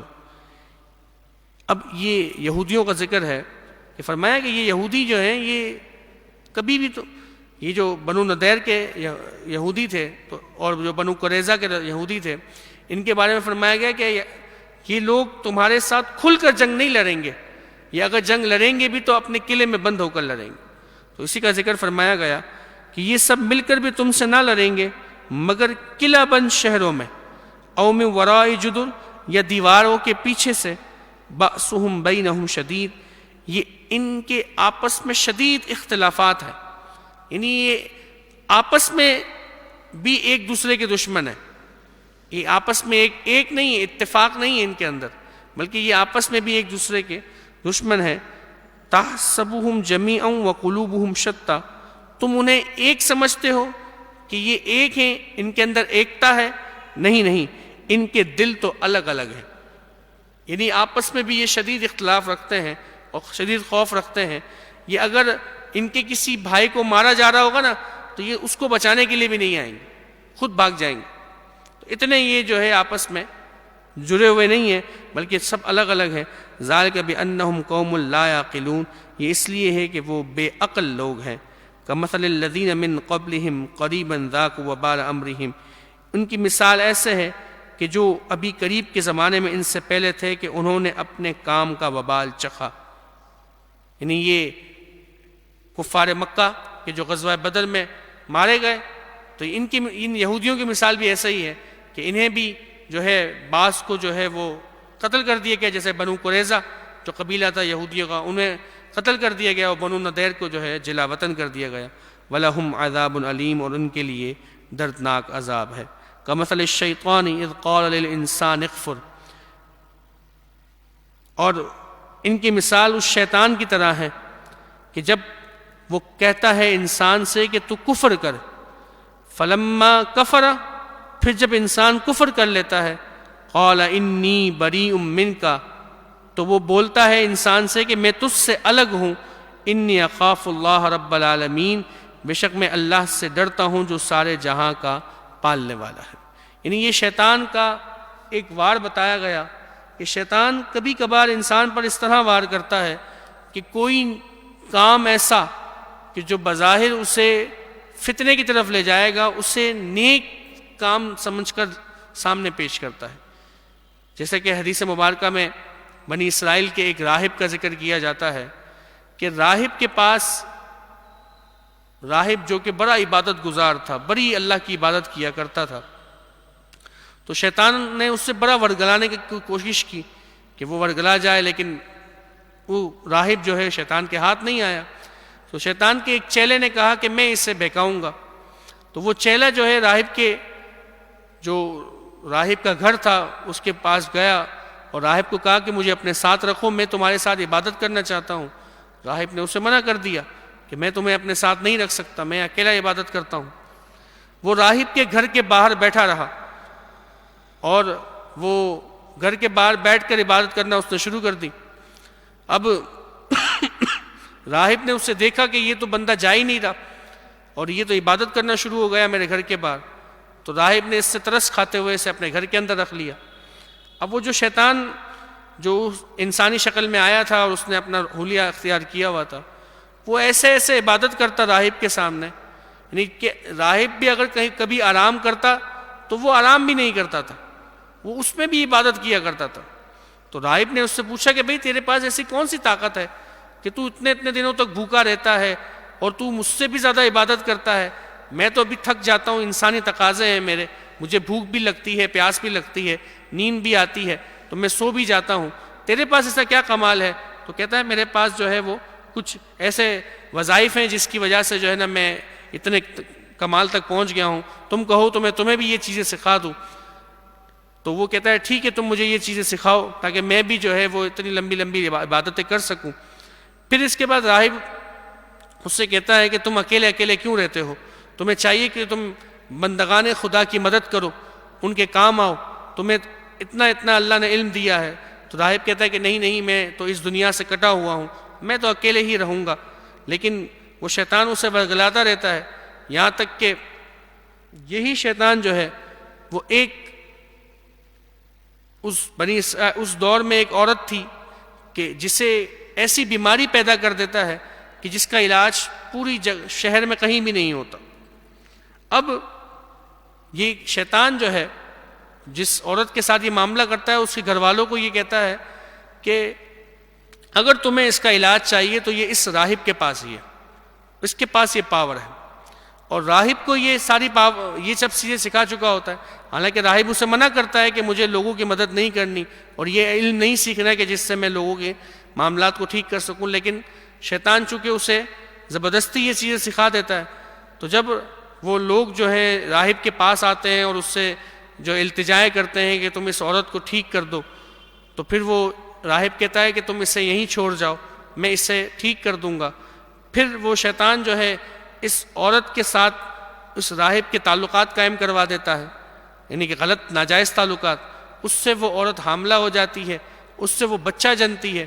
پھر راہب کو وہ شیطان کہتا ہے کہ تیری اس حرکت سے تو وہ لوگ تجھے جان سے مار ڈالیں گے، تو ایک کام کر، عورت کو بھی مار دے، بچے کو بھی مار دے۔ تو وہ راہب جو ہے وہ اپنے ذلت سے بچنے کے لیے کہ لوگ کیا کہیں گے کہ راہب نے یہ کام کر دیا، وہ بچے کو بھی مار دیتا ہے، عورت کو بھی مار دیتا ہے۔ پھر اس کے بعد جب راہب کے پاس اس کے گھر والے آتے ہیں تو وہ کہتا ہے وہ عورت تو چلی گئی اور وہ تو کسی اور جو ہے وہ اس کا تو انتقال ہو گیا اور میں نے اس کو فلاں جگہ دفن کر دیا ہے۔ لیکن شیطان جو ہے وہ اس کے گھر والوں کو حقیقت بتا دیتا ہے کہ نہیں، صرف یہ عورت خود سے نہیں مری ہے بلکہ اس راہب نے اس کا قتل کیا ہے اور اس کے بچے کو بھی اس نے دفنایا ہے۔ جب گھر والوں کو پتہ چلتا ہے تو وہ اسے قاضی کے پاس لے جاتے ہیں، قاضی جو ہے وہ پھانسی کی سزا سناتا ہے۔ اب راہب جو ہے وہ پھانسی کے پھندے پہ لٹکنے والا ہوتا ہے تو شیطان اس سے آ کر کہتا ہے کہ تم ایک بار کفر کا کلمہ کہہ دو، میں تمہیں اس سے بچا لوں گا۔ اب راہب چونکہ اس کی جان پر بنی ہوتی ہے تو وہ کلمہ کفر بول دیتا ہے۔ وہ جیسے ہی کلمہ کفر بولتا ہے، شیطان کہتا ہے کہ میرا تو تجھ سے کوئی تعلق نہیں ہے، میں تو بری ہوں تجھ سے، اور پھر وہ اسی حالت میں جو ہے وہ اسے مار دیا جاتا ہے۔ تو کیسی چال اس نے چلی شیطان نے کہ ایک نیک کام کہ بندگان خدا کی مدد کر، اس نیک کام کے چکر میں اس نے ایسا اسے پھنسایا راہب کو کہ اس کا ایمان بھی اس سے چلا گیا۔ تو شیطان بڑا مکر و فریب کرنے والا ہے، انسان کو پتہ نہیں چلتا کہ بہت سے کام اس کے سامنے اچھے نظر آ رہے ہوتے ہیں بظاہر، اور لیکن اس کام کو کرنے کی وجہ سے انسان بہت سارے فتنوں میں مبتلا ہو جاتا ہے۔ تو اللہ رب العزت ہمیں شیطان کے مکر و فریب سے محفوظ فرمائے۔ ہماری طاقت نہیں ہے، یہ ایسا دشمن ہے جو ہمیں نظر نہیں آتا۔ اللہ سے پناہ مانگنی چاہیے، بار بار اعوذ باللہ من الشیطان الرجیم پڑھنا چاہیے، لا حول ولا قوت الا باللہ العلی العظیم کی تکرار کرنی چاہیے تاکہ اللہ رب العزت ہمیں شیطان کے مکر و فریب سے محفوظ رکھے۔ اللہ رب العزت ہماری حفاظت فرمائے شیطان سے۔ تو فرمایا یہ شیطان کا طریقہ ہے کہ جب بھی وہ لوگوں کو کفر کرنے پر ابھار دیتا ہے تو پھر اس کے بعد جب وہ لوگ کوئی کفر کا اختیار کر لے تو وہ کہتا ہے کہ میں تو تجھ سے بری ہوں۔ فَكَانَ عَاقِبَتُهُمَا أَنَّهُمَا فِي النَّارِ خَالِدَيْنِ فِيهَا وَذَلِكَ جَزَاءُ الظَّالِمِينَ۔ تو ان دونوں کا انجام یہ ہوا کہ وہ دونوں آگ میں ہیں، یعنی شیطان بھی اور وہ انسان بھی، خالدین فیہا اس میں ہمیشہ رہیں گے، وَذَلِكَ جَزَاءُ الظَّالِمِينَ اور ظالموں کی یہی سزا ہے۔ یہاں رکوع کا اختتام ہوا۔ محبت سے درود پاک پڑھیں، اللہم صلی علی سیدنا پیشنا محمد والکرم بارہ وصحبہ وبارک وسلم۔ صلاۃ و سلام علیکہ یا سیدی یا رسول اللہ۔ آگے ارشاد فرمایا یا ایھا الذین آمنوا اتقوا اللہ ولتنظر نفس ما قدمت لغد، اے ایمان والو اللہ سے ڈرو اور ہر جان دیکھے کہ کل کے لیے اس نے آگے کیا بھیجا، کل کے لیے اس نے آگے کیا بھیجا۔ واتقوا اللہ، اور اللہ سے ڈرو، ان اللہ خبیر بما تعملون، بے شک اللہ تمہارے کاموں کی خبر رکھتا ہے۔ انسان کو چاہیے کہ کل دنیا میں جو کچھ کر رہا ہے کل اسے قیامت کے دن اس کا حساب دینا ہے، تو اس کی خبر رکھے اور نظر رکھے کہ وہ کون سے اعمال کر رہا ہے، جنتیوں والے کر رہا ہے یا دوزخیوں والے کر رہا ہے۔ وَلَا تَكُونُوا كَالَّذِينَ نَسُوا اللَّهَ فَأَنسَاهُمْ أَنفُسَهُمْ، اور ان جیسے نہ ہو جو اللہ کو بھول بیٹھے تو اللہ نے انہیں بلا میں ڈالا کہ اپنی جانیں انہیں یاد نہ رہی۔ یعنی کہ وہ یہود و نصارہ کی طرح نہ ہو جاؤ کہ جو اللہ کو بھول بیٹھے اور اللہ کے دین سے انہوں نے منہ موڑ لیا تو پھر اللہ نے ان کے ساتھ ایسا کر دیا کہ وہ اپنی جانوں کو بھول بیٹھے۔ اولئک هم الفاسقون، یہی لوگ فاسق ہیں۔ لا یستوی اصحاب النار و اصحاب الجنہ، دوزخ والے اور جنت والے برابر نہیں ہیں۔ اصحاب الجنت هم الفائزون، جنت والے ہی کامیاب ہیں۔ لو انزلنا هذا القرآن على جبل لرأيته خاشعا متصدعا من خشیۃ اللہ، اگر ہم یہ قرآن کسی پہاڑ پر اتارتے تو ضرور تو اسے دیکھتا کہ وہ جھکا ہوا ہے اور پاش ہو جاتا ہے اللہ کے خوف سے، ٹکڑے ٹکڑے ریزہ ریزہ ہو جاتا ہے اللہ کے خوف سے۔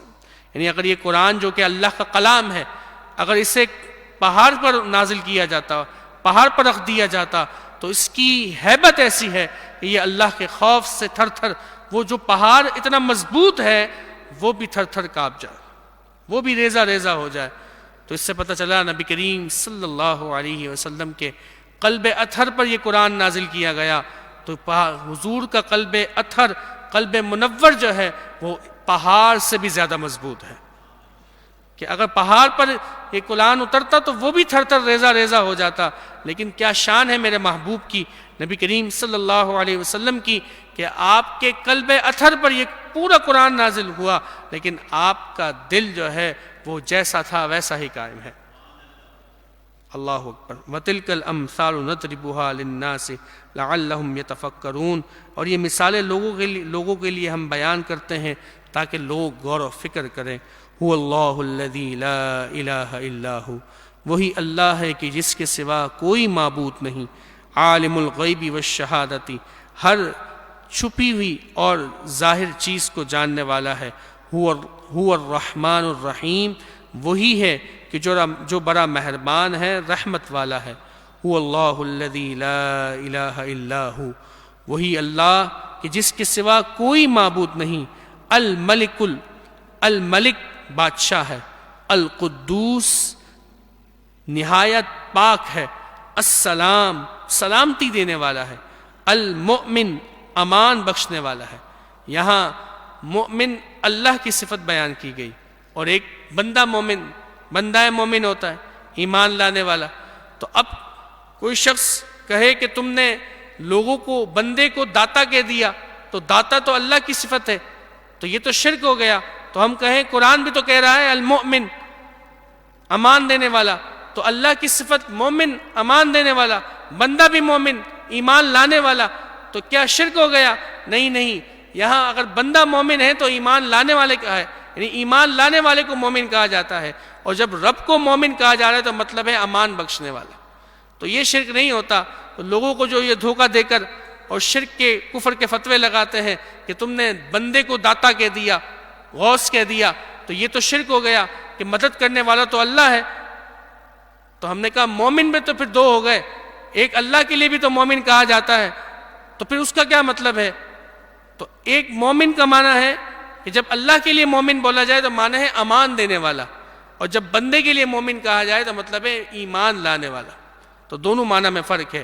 تو اگر ہم کسی بندے کو داتا کہہ رہے ہیں تو اس کا مطلب ہے کہ اللہ کی عطا سے عطا کرنے والا، اور اگر اللہ داتا ہے تو وہ خود سے عطا کرنے والا ہے، بذات خود عطا کرنے والا ہے، اسے کسی نے عطا نہیں کیا۔ تو یہ دو معنی میں فرق ہے۔ تو لوگوں کو گمراہ کرنے کے لیے کہ لوگ جو ہے معاذ اللہ سنی جو ہے وہ شرک کرتے ہیں اور بدعت کرتے ہیں، یہ سراسر جو ہے وہ ہم پر الزام ہے، اس لیے کہ قرآن بھی یہ بتا رہا ہے کہ اگر رب کو مومن کہا جائے تو معنی ہے امان دینے والا، اور جب بندے کو مومن کہا جائے تو مطلب ہے ایمان لانے والا۔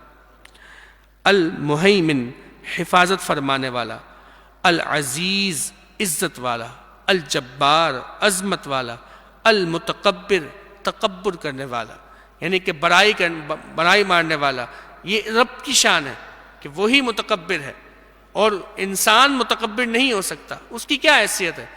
ایک گندے پانی کے قطرے سے پیدا ہونے والا انسان کہ جسے مر کر مٹی ہو جانا ہے، اس کے لیے یہ شان نہیں ہے کہ وہ تکبر کرے۔ تکبر کرنے والا صرف اللہ کی ذات ہے۔ سبحان اللہ عما یشرکون، اللہ پاک ہے اس سے جو وہ شرک کرتے ہیں۔ هو اللہ الخالق البارئ المصور له الاسماء الحسنى، اللہ بنانے والا، پیدا کرنے والا، ہر ایک کو صورت دینے والا، لہ الاسماء الحسنى، اسی کے ہیں سب اچھے نام۔ یسبح لہ ما فی السماوات والارض، اس کی پاکی بولتے ہیں جو کچھ آسمان و زمین میں ہے۔ وہو العزیز الحکیم، اور وہی عزت و حکمت والا ہے۔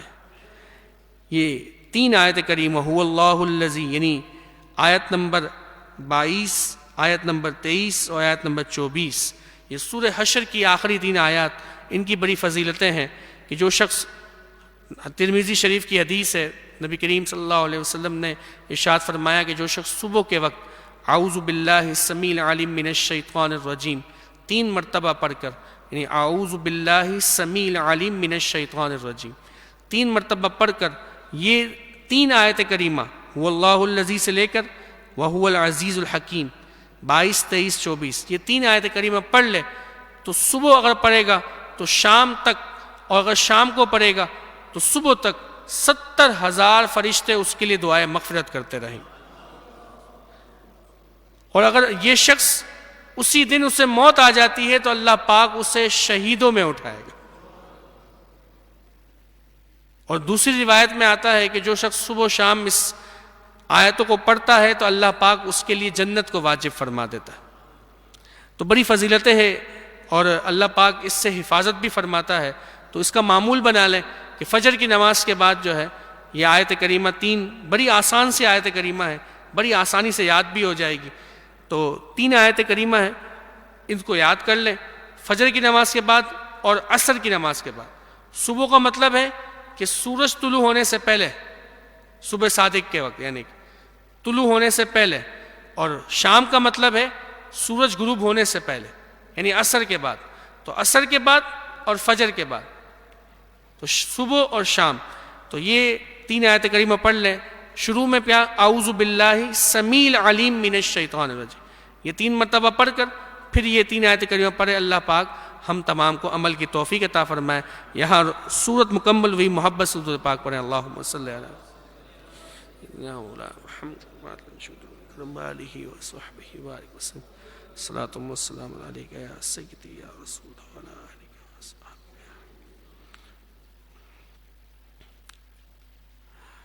اب سورہ ممتحنہ کی ابتدا ہے۔ سورہ ممتحنہ یہ مدنی سورت ہے، اس میں 13 آیتیں ہیں اور 2 رکوع ہیں۔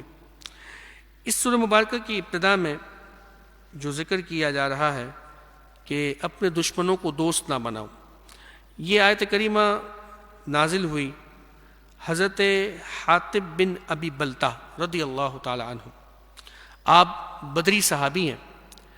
معاملہ ایسا ہوا کہ ایک باندی جو ہے وہ مکہ مکرمہ سے مدینہ کی طرف آئی، اور یہ واقعہ جو ہے وہ فتح مکہ کے قریب کا واقعہ، یعنی کہ جس 8 سن ہجری کے قریب کا واقعہ ہے کہ جب نبی کریم صلی اللہ علیہ وسلم جو ہے وہ صلح حدیبیہ کے بعد غزوہ خیبر سے فارغ ہوئے، اور اس کے بعد 7 ہجری میں، اس کے بعد 8 ہجری کا یہ معاملہ ہوا جس میں قریش مکہ نے جو ہے وہ معاہدے کی خلاف ورزی کی۔ تو اس وقت ایک باندی جو ہے وہ مدینہ میں حاضر ہوئی، تو حضور نے اس سے فرمایا کہ تم ایمان لانے کے لیے آئی ہو؟ تو اس نے کہا نہیں، میں ایمان لانے کے لیے نہیں آئی ہوں۔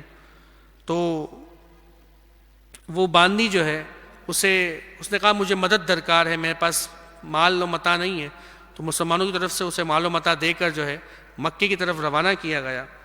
تو چونکہ حضرت حاطب بن ابی بلتہ جو تھے وہ قریش میں سے نہیں تھے، لیکن آپ کا خاندان جو ہے وہ قریش کے درمیان موجود تھا، تو دیگر مسلمانوں کے تو رشتہ دار موجود تھے مکہ مکرمہ میں۔ تو جب نبی کریم صلی اللہ علیہ وسلم نے مکے کی طرف پیش قدمی فرمائی اور یہ ارادہ فرمایا کہ اب ہم مکے پہ حملہ کریں گے اور وہاں پر جا کر مکے والوں کے ساتھ جنگ لڑیں گے، تو حضرت حاطب بن ابی بلتہ کو یہ خوف لاحق ہوا کہ چونکہ دیگر مسلمانوں کے جو لوگ ہیں وہ تو، کیونکہ دیگر مسلمان تو قریش سے تعلق رکھتے ہیں، تو ان کے رشتہ دار تو وہ جو مسلمان وہاں موجود ہیں ان کی تو حفاظت ہو جائے گی، لیکن جو میرے گھر والے ہیں ان کی حفاظت کون کرے گا؟ کیونکہ میرے گھر والے قریشی نہیں ہیں، تو ان کو تو لوگ مار ڈالیں گے اور کہیں ایسا نہ ہو کہ ان کو پریشانی ہو جائے۔ تو اور ان کو یہ بھی پتہ تھا کہ اگر میں کافروں کو بتا بھی دوں، اس لیے کہ یہ بڑا خفیہ پروگرام رکھا گیا تھا کہ ہم مسلمانوں نے یہ پروگرام بنایا تھا کہ ہم اگر مکے پہ چڑھائی کریں گے تو ان کو پتہ نہیں چلنا چاہیے، یعنی ہم بالکل اچانک سے ان کے اوپر چڑھائی چڑھیں، کسی کو بھی خبر نہ ہو کہ ہم مسلمان یہاں سے جو ہیں وہ مکے کی طرف روانہ ہو رہے ہیں۔ تو اس معاملے کو بڑا خفیہ رکھنا تھا، لیکن حضرت حاطب بن ابی بلتہ نے یہ سوچا کہ میں ایک خط کے ذریعے ان کافروں کو بتا دوں کہ مسلمان تم پر چڑھائی کرنے والے ہیں، تو چونکہ حضور نبی کریم صلی اللہ علیہ وسلم حق پر ہیں تو اللہ رب العزت تو ان کی کیا فرمائے گا؟ مدد فرمائے گا اور یہی فتح یاب ہوں گے۔ لیکن اگر میں کافروں کو خط کے ذریعے بتاؤں گا تو کافر میرے خاندان والوں کے ساتھ نرمی رکھیں گے، انہیں تکلیف نہیں پہنچائیں گے، تو اس طریقے سے میرے خاندان کی مدد بھی ہو جائے گی، اور چونکہ حضور نبی کریم صلی اللہ علیہ وسلم ان کو تو کوئی پریشانی نہیں ہوگی، اگر کافروں کو پتہ چل بھی جائے پھر بھی اللہ پاک انہیں اپنے فضل سے فتح عطا فرمائے گا۔ تو یہ سوچتے ہوئے معاذ اللہ ان کے دل میں کوئی ایسی بات نہیں تھی کہ وہ کوئی بے وفائی کر رہے تھے یا ان کا مقصد تھا کہ مسلمانوں کو تکلیف پہنچے، کیونکہ وہ یہ جانتے تھے کہ مسلمان تو فتح یاب ہو ہی جائیں گے، لیکن یہ خط پہنچانے سے کہ اگر میں کافروں کو خبردار کر دوں گا کہ مسلمان تم پر حملہ آور ہونے والے ہیں، تو اس خط کی وجہ سے جو ہے وہ میرے گھر والوں پر جو ہے وہ تنگی نہیں ہوگی، وہ ان کے ساتھ برا سلوک نہیں کریں گے۔ تو اس وجہ سے آپ نے جو ہے اس لونڈی کو، اس باندی کو جو ہے وہ خط دیا کہ تم یہ مکے والے تک پہنچا دو، لیکن نبی کریم صلی اللہ علیہ وسلم کو اللہ رب العزت نے خبردار کر دیا اور فرمایا کہ یہ عورت جو ہے اس کے پاس خط ہے اور یہ معاملہ اس طرح سے ہے۔ نبی کریم صلی اللہ علیہ وسلم نے حضرت علی کو اور آپ کے ساتھ دیگر صحابہ کرام کو کہا کہ فلاں جگہ پر فلاں مقام پر ایک عورت جا رہی ہے، اس کے پاس ایک خط ہے، وہ خط لے آؤ۔ اب حضرت علی کی شان دیکھیں، آپ جب وہاں پہنچے نا تو اس عورت نے صاف انکار کر دیا اور کہا کہ میرے پاس کوئی خط نہیں، یہاں تک کہ اس نے قسم تک کھا لی کہ میں قسم کھا کر کہتی ہوں میرے پاس کوئی خط نہیں۔ تو حضرت علی رضی اللہ عنہ نے فرمایا کہ دیگر صحابہ کرام تو یہی سمجھے ٹھیک ہے کہ اس عورت کے پاس خط نہیں ہے، ہم جو ہے وہ واپس چلے جاتے ہیں، لیکن حضرت علی نے فرمایا کہ نہیں، دنیا ادھر کی ادھر ہو سکتی ہے لیکن میرے نبی کا فرمان غلط نہیں ہو سکتا۔ آپ نے فرمایا میرے آقا نے فرمایا ہے تو خط اسی کے پاس ہے، آپ نے تلوار کھینچ لی، آپ نے فرمایا کہ اگر تو نے مجھے خط نہیں نکال کے دیا نا تو میں تیرے سارے کپڑے اتار دوں گا اور تیری گردن مار دوں گا۔ اس نے جب دیکھا نا کہ میری جان پر آ گئی ہے، اب میری گردن مار دی جائے گی، تو اس نے اپنے جوڑوں میں سے جو ہے وہ خط نکالا اور وہ خط نکال کر جو ہے اسے دے دیا۔ حضرت علی وہ خط لے کر حضور کی بارگاہ میں آئے۔ سیدنا فاروق اعظم نے جب یہ معاملہ دیکھا تو آپ نے کہا حضرت حاطب کے بارے میں کہ یا رسول اللہ آپ حکم فرمائیں میں ان کی گردن مار دوں کہ انہوں نے ہمارے ساتھ دھوکہ کیا۔ حضور نے فرمایا نہیں عمر، اگر اس نے کچھ کیا ہے تو اس لیے نہیں کیا کہ اس نے کوئی ہمارے ساتھ بے وفائی کی ہے، یہ تو اپنے خاندان کی فکر، اپنے گھر والوں کی فکر میں کیا ہے۔ اور عمر سن لو، یہ تو بدر کے ساتھ ہمارے ساتھی ہیں اور بدر والوں کے بارے میں رب نے فرما دیا ہے تم آج کے بعد جو کچھ کرو تو میرے لیے سب معاف ہے۔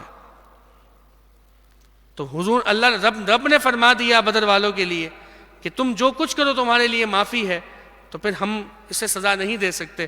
تو حضرت حاطب بن ابی بلتہ سے یہ معاملہ ہوا تو اللہ رب العزت نے یہ آیت کریمہ کا نزول فرمایا کہ کافروں کو دوست نہ بناؤ، کہ یہ تم اگر ان کے ساتھ دوستی کرو گے بھی نا تو بھی یہ تمہیں کوئی فائدہ نہیں پہنچائیں گے، یہ الٹا تمہیں نقصان ہی پہنچائیں گے، تو ان کے ساتھ دوستیوں والا، ان کے ساتھ رشتہ داری والا تعلق قائم نہ کیا جائے۔ چنانچہ اللہ رب العزت ارشاد فرماتا ہے بسم اللہ الرحمن الرحیم، اللہ کے نام سے شروع جو نہایت مہربان رحم فرمانے والا۔ یا ایھا الذین آمنوا لا تتخذوا عدوی وعدوکم اولیاء تلقون الیہم بالمودۃ، اے ایمان والو میرے اور اپنے دشمنوں کو دوست نہ بناؤ،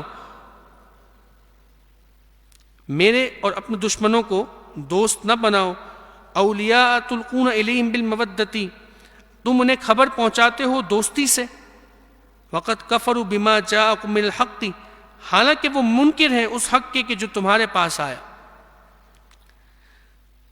یخرجون الرسول وایاکم، گھر سے جدا کرتے ہیں رسول کو اور تمہیں، ان تؤمنوا باللہ ربکم، اس بات پر کہ تم ایمان لائے اللہ پر کہ جو تمہارا رب ہے۔ یعنی یہ تو کافر تو ایسے لوگ ہیں کہ انہوں نے تو تمہیں بھی نکال دیا، حضور نبی کریم صلی اللہ علیہ وسلم کو بھی مکے سے ہجرت کرنے پر مجبور کر دیا، تمہیں تمہارے گھروں سے نکال دیا، تو تم انہیں خبر پہنچاتے ہو اور ان سے محبت کا تعلق قائم کرتے ہو۔ ان کنتم خرجتم جہادا فی سبیلی وابتغاء مرضاتی تسرون الیہم بالمودۃ، اگر تم نکلے ہو میری راہ میں جہاد کرنے اور میری رضا چاہنے کو تو ان سے دوستی نہ رکھو، تم انہیں خفیہ محبت کا پیغام بھیجتے ہو۔ وَأَنَا أَعْلَمُ بِمَا أَخْفَيْتُم وَمَا أَعْلَنتُم، اور میں خوب جانتا ہوں کہ جو تم چھپاتے ہو ظاہر کرتے ہو۔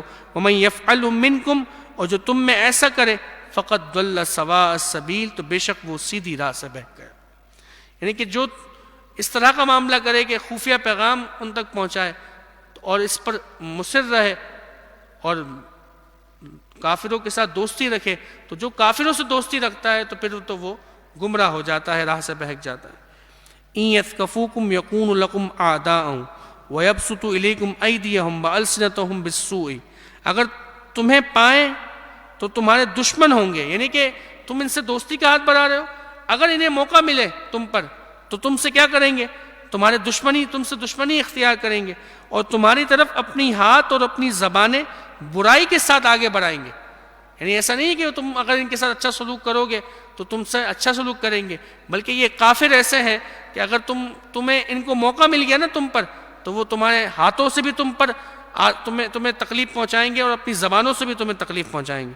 وَوَدُّوا لَوْ تَكْفُرُونَ، اور ان کی تمنا ہے کہ کسی طرح تم کافر ہو جاؤ، کسی طرح تم دین اسلام سے پھر جاؤ۔ لَن تَنفَعَكُمْ أَرْحَامُكُمْ وَلَا أَوْلَادُكُمْ، ہرگز کام نہ آئیں گے تمہیں تمہارے رشتہ دار اور نہ تمہاری اولاد، یوم القیامت، قیامت کے دن، یفصل بینکم، تمہیں وہ الگ کر دے گا ان سے، یعنی قیامت کے دن یہ تم سے جدا ہو جائیں گے، کوئی تمہیں کام نہ آئے گا۔ واللہ بما تعملون بصیر، اور اللہ تمہارے کام دیکھ رہا ہے۔ قد کانت لکم اسوۃ حسنۃ فی ابراہیم والذین معہ، بے شک تمہارے لیے اچھی پیروی تھی ابراہیم اور اس کے ساتھ والوں میں۔ اذ قالوا لقومہم انا براء منکم ومما تعبدون من دون اللہ، جب انہوں نے اپنی قوم سے کہا کہ بے شک ہم بیزار ہیں تم سے اور ان سے کہ جنہیں تم اللہ کے سوا پوچھتے ہو۔ کفرنا بکم، ہم تمہارے منکر ہوئے۔ وبدا بیننا وبینکم العداوۃ والبغضاء ابدا حتی تؤمنوا باللہ وحدہ، اور ہم میں اور تم میں دشمنی اور عداوت ظاہر ہو گئی ہمیشہ کے لیے جب تک تم ایک اللہ پر ایمان نہ لاؤ۔ یعنی جیسے یہاں فرمایا گیا کہ جس طرح حضرت ابراہیم علیہ السلام نے اپنے رشتہ داروں کی، اپنے خاندان والوں کی، یہاں تک کہ اپنے سگے چچا آزر کی بھی کوئی پرواہ نہ کی اور سب سے جو ہے منہ موڑ لیا اور کہا کہ میرا تم سب سے کسی سے کوئی تعلق نہیں جب تک کہ تم اللہ پر ایمان نہ لاؤ، تو تمہیں بھی یہی کام کرنا چاہیے، ان کے طریقے پر چلنا چاہیے کہ اللہ اور اس کے اللہ کی رضا کے لیے اپنے سگے رشتہ داروں سے بھی جو ہے منہ موڑ لینا چاہیے، کہ اگر تو تعلق قائم رکھنا ہے تو اللہ کی رضا کے لیے، اور اگر تعلق توڑنا ہے تو وہ بھی اللہ کی رضا کے لیے۔ اور کل عرش کے سائے میں وہ شخص ہوگا کہ جو اللہ کے لیے محبت کرتا ہے اور اللہ کے لیے دشمنی رکھتا ہے۔ وہ لوگ کہ جو عرش کے سائے میں ہوں گے نا، ان میں سے ایک وہ بھی ہیں کہ جو اللہ کے لیے محبت رکھتے ہیں اور اللہ کے لیے بغض رکھتے ہیں، یعنی محبت بھی اللہ کے لیے اور دشمنی بھی اللہ کے لیے۔ تو فرمایا کہ جب تک ایک اللہ پر ایمان نہیں لاتے. ہاں الا قول ابراہیم لابیہ لاستغفرن لک وما املک لک من اللہ من شیء، مگر ابراہیم کا اپنے عرفی باپ آزر سے کہنا کہ میں ضرور تیری مغفرت چاہوں گا اور میں اللہ کے سامنے تیرے کسی نفع کا مالک نہیں. یعنی جو حضرت ابراہیم علیہ السلام نے ایک وعدہ کیا تھا اپنے چچا آزر سے کہ میں تیرے لیے دعا کرتا رہوں گا کہ رب تجھے ہدایت دے دے، لیکن جب آپ کے سامنے یہ بات واضح ہو گئی، جس کا ذکر پیچھے قرآن مجید فرقان حمید میں ہو چکا، کہ جب حضرت ابراہیم علیہ السلام کو یہ بات واضح ہو گئی کہ اب یہ ایمان لے کر نہیں آئے گا، تو آپ نے اس وقت اپنے اس چچا سے بھی برات کا اظہار فرما دیا کہ اب ہرگز جو ہے وہ تیرے لیے میں مغفرت کی دعا نہیں کروں گا کہ تو اللہ کا دشمن ہے. ربنا علیک توکلنا و الیک انبنا و الیک المصیر، اے ہمارے رب ہم نے تجھی پر بھروسہ کیا اور تیری ہی طرف رجوع لائے اور تیری ہی طرف پھرنا ہے. ربنا لا تجعلنا فتنة للذین کفروا، اے ہمارے رب ہمیں کافروں کی آزمائش میں نہ ڈال. واغفر لنا ربنا، اور ہمیں بخش دے اے ہمارے رب. انک انت العزیز الحکیم، بے شک تو ہی عزت و حکمت والا ہے. لقد کان لکم فیہم اسوۃ حسنۃ لمن کان یرجو اللہ والیوم الآخر، بے شک تمہارے لیے ان میں اچھی پیروی تھی اسے جو اللہ اور پچھلے دن کا امیدوار ہو. یعنی جو اللہ اور آخرت کے دن کا امید رکھتے ہیں ان کی پیروی تمہارے لیے اچھا نمونہ ہے. ومن یتولی، اور جو منہ پھیرے، فإن اللہ هو الغنی الحمید، بے شک اللہ بے نیاز ہے اور سب خوبیوں کا سراہا ہوا ہے. عسى اللہ ان یجعل بینکم وبین الذین آتیتم منہم مودہ، قریب ہے کہ اللہ تم میں اور ان میں کہ جو ان میں سے تمہارے دشمن ہیں دوستی کر دے. یعنی یہ آیت کریمہ اس وقت نازل ہوئی کہ جب کافروں مسلمانوں نے اپنے سارے رشتہ داروں سے جو ہے وہ دشمنی اختیار کر لی، جتنے بھی مکے میں موجود تھے، اور ان سے بالکل الگ تھلگ ہو گئے. تو اللہ رب العزت نے آیت کریمہ نازل حکم فرمایا کہ جن سے تم الگ تھلگ ہو گئے ہو، ان قریب ایسا موقع آئے گا کہ اللہ رب العزت انہیں ایمان کی دولت عطا فرمائے گا اور یہ تمہارے دوست بن جائیں گے. اور ایسا ہی ہوا کہ فتح مکہ کے موقع پر جب مسلمانوں کو اللہ نے فتح عطا فرمائی اور آپ صلی اللہ علیہ وسلم نے عام معافی کا اعلان فرمایا، تو اس کے بعد جوگ در جوگ جو ہے وہ مشرکین مکہ، جتنے بھی مکے میں لوگ رہنے والے تھے، ان میں سے بہت سارے لوگ ایمان لے آئے، بہت سارے لوگ ایمان لے آئے. تو اللہ رب العزت نے فرمایا کہ ان قریب اللہ جو ہے تم میں اور ان میں جو ان میں سے تمہارے دشمن ہیں دوستی کر دے گا. واللہ قدیر واللہ غفور الرحیم، اور اللہ قادر ہے اور اللہ گناہوں کو بخشنے والا مہربان ہے. لا ينهاكم الله عن الذين لم يقاتلوكم في الدين ولم يخرجوكم من دياركم ان تبروهم وتقسطوا اليهم، اور اللہ تمہیں ان سے منع نہیں کرتا جو تم سے دین میں نہ لڑے اور تمہیں تمہارے گھروں سے نہ نکالا کہ ان کے ساتھ احسان کرو اور ان سے انصاف کا برتاؤ کرو. یعنی یہاں ان کافروں کا ذکر ہے کہ اس میں بڑی تفصیل ہے اور بڑے احکامات ہیں، بڑے باریک بینیاں ہیں کہ کافر کے ساتھ کیسا تعلق رکھنا چاہیے. کہ اگر کسی کافر سے آپ کے آفس کے اندر یا آپ کے گلی کے اندر یا آپ کے جو ہے وہ کوئی بھی معاملات میں، کاروبار کے معاملات میں کافر ہے، تو اس کے ساتھ کس طرح کے تعلقات رکھنے. کیونکہ یہ جو کافر ہیں کہ جو آپ کے ساتھ رہتے ہیں یا آپ کے ساتھ آفس میں کام کرتے ہیں یا جو آپ کے ساتھ کاروبار کرتے ہیں، تو ان کے معاملات یہ نہیں ہے کہ یہ آپ سے جنگ لڑ رہے ہیں یا آپ کو جو ہے وہ آپ سے جو ہے وہ دشمنی رکھنے کے طور پر جو ہے آپ کو تکلیف پہنچا رہے ہیں، بلکہ یہ تو آپ کے ساتھ رہ رہے ہیں، آپ کے ملک کے شہری بن کر رہ رہے ہیں. تو اب ان کے ساتھ کیسا تعلقات رکھنے چاہیے؟ تو فرمایا کہ اس طرح کے تعلقات ہوں.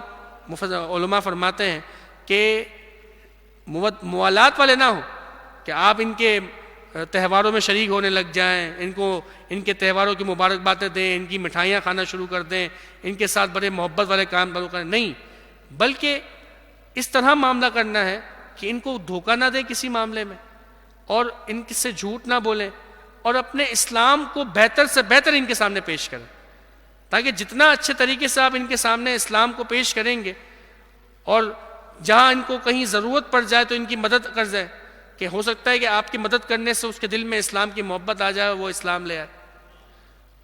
لیکن اس کا مطلب یہ نہیں کہ آپ اس کے گھر میں جا کر بیٹھ جائیں، اس کے تہواروں میں شریک ہونا شروع ہو جائیں، اس کو تہواروں کی مبارک باتیں دیں، تو یہ کام نہیں کرنے. لیکن کام تعلق اس طرح سے رکھنا ہے کہ بندہ ان کے معاملات میں شریک بھی نہ ہو، اور ایسے کام کرے کہ ان کے ساتھ جھوٹ نہ بولے، ان کو دھوکہ نہ دے. کاروبار میں اگر کوئی زبان کی ہے کہ بھئی میں اتنے وقت میں پیمنٹ کر دوں گا، تو پیمنٹ ان کو وقت پر کر دیں، وقت سے پہلے کر دیں. اگر کوئی قرض آپ سے لیتا ہے تو قرض اسے قرض دے، اور قرض دے کر اسے معاف بھی کر دے بعد میں، تاکہ اس کے اوپر ایسے احسانات کریں کہ جس کے وجہ سے وہ سمجھے کہ یار اسلام کتنا اچھا مذہب ہے. میرے اپنے خود کے رشتہ دار ہیں، وہ میری مدد نہیں کر رہی ہے، مسلمان ہو کے میری مدد کر رہا ہے. تو اس طرح کے معاملات کریں. لیکن یہ معاملہ نہ کریں کہ اس کے گھر کے ساتھ اس کے ساتھ بیٹھنا، اٹھنے بیٹھنے میں کھانا بھی کھا رہے ہیں، اس کے تہواروں میں شریک بھی ہو رہے ہیں، اسے مبارک باتیں بھی دے رہے ہیں. تو اس کی اجازت نہیں ہے، بلکہ اتنا کہ بس ان کے ساتھ احسان کرو اور ان کے ساتھ برائی نہ کرو، تاکہ وہ تمہارے دین کے قریب آئیں اور تم سے محبت کرنے لگیں. تو فرمایا کہ جو تم سے لڑے نہیں ہیں تو ان کے ساتھ احسان کرو اور ان سے انصاف کا برتاؤ کرو. ان اللہ یحب المقسطین، بے شک اللہ انصاف والوں کو محبوب رکھتا ہے. انما ینہاکم اللہ عن الذین قاتلوکم فی الدین واخرجوکم من دیارکم وظاہروا علی اخراجکم من تولوہم. اور اللہ تمہیں انہی سے منع کرتا ہے کہ جو تم سے دین میں لڑے ہیں یا تمہیں گھروں سے نکالا ہے، یہ تمہارے نکالنے پر مدد کی ہے کہ ان سے دوستی کرو. یعنی ان سے دوستی کرنے کا اللہ نے منع فرمایا ہے کہ جو تمہاری مخالفت کرتے ہیں، تم سے جنگ لڑنے کی کوشش کرتے ہیں. وَمَن يَتَوَلَّهُمْ فَأُولَٰئِكَ هُمُ الظَّالِمُونَ، اور جو ان سے دوستی کرے تو وہی ظالم ہے.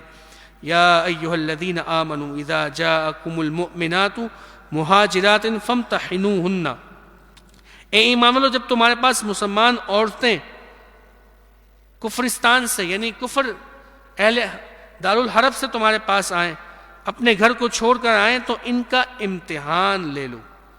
یعنی جو عورتیں مکہ معظمہ سے ہجرت کر کے تمہارے پاس آئیں تو تحقیق کر لو کہ واقعی اسلام کی محبت میں آئی ہیں یا اپنے خاوندوں سے ناراض ہو کر آئی ہیں. یعنی ایسا تو نہیں ہے کہ اپنے خاوندوں سے ناراض ہو کر کہ اب میں ان کے نکاح سے نکل جاؤں گی اور مسلمانوں کی پناہ میں آ جاؤں گی، اور دل سے اسلام قبول کرنے کے لیے نہیں آئی. تو فرمایا کہ جب کوئی کافر عورت مسلمان ہونے کے لیے مدینہ منورہ آئے تو اس سے پرکھ لو، دیکھ لو کہ واقعی وہ مسلمان ہونے کے لیے آئی ہے یا نہیں. اللہ عالم بایمانہن، اور اللہ ان کے ایمان کا حال بہتر جانتا ہے. فَإِنْ عَلِمْتُمُوهُنَّ مُؤْمِنَاتٍ، پھر اگر تم انہیں ایمان والی جان لو، یعنی دیکھ لو کہ اب یہ ایمان واقعی ایمان لے کر آئی ہیں، فَلَا تَرْجِعُوهُنَّ إِلَى الْكُفَّارِ، تو انہیں کافروں کی طرف نہ لوٹاؤ، انہیں کافروں کی طرف نہ لوٹاؤ.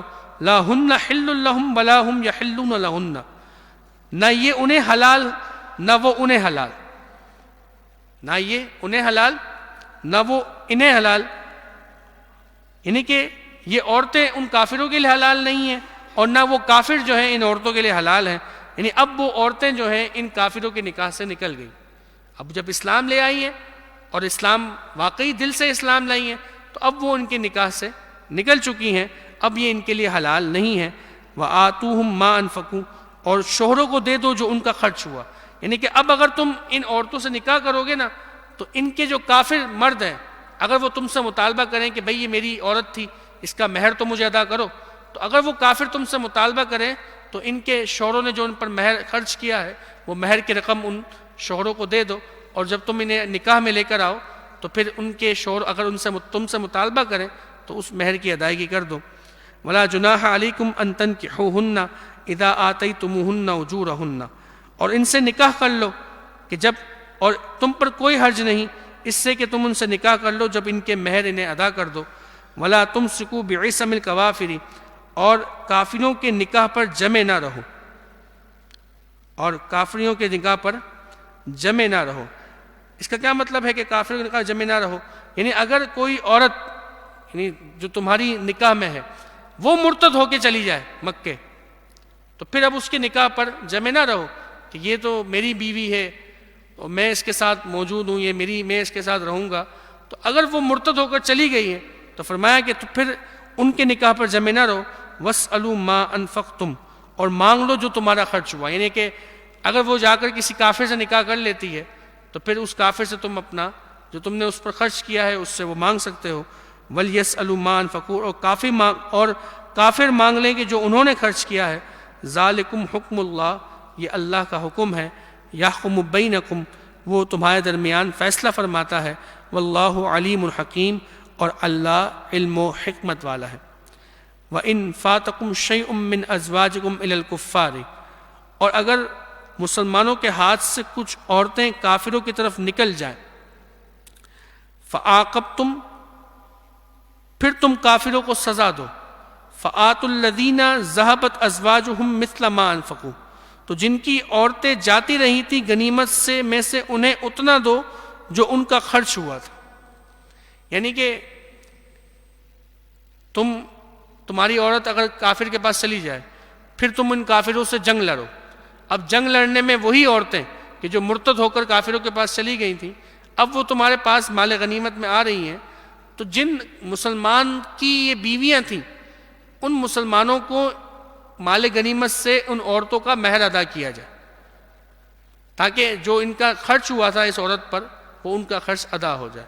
تو فرمایا کہ جن مسلمانوں کی بیویاں مرتد ہو کر کافروں کے پاس چلی گئیں اور پھر ان کافروں سے جنگ ہوئی اور جنگ سے جو مال غنیمت حاصل ہوا، تو ان مسلمان کا جو مہر تھا وہ اس مال غنیمت سے ادا کیا جائے۔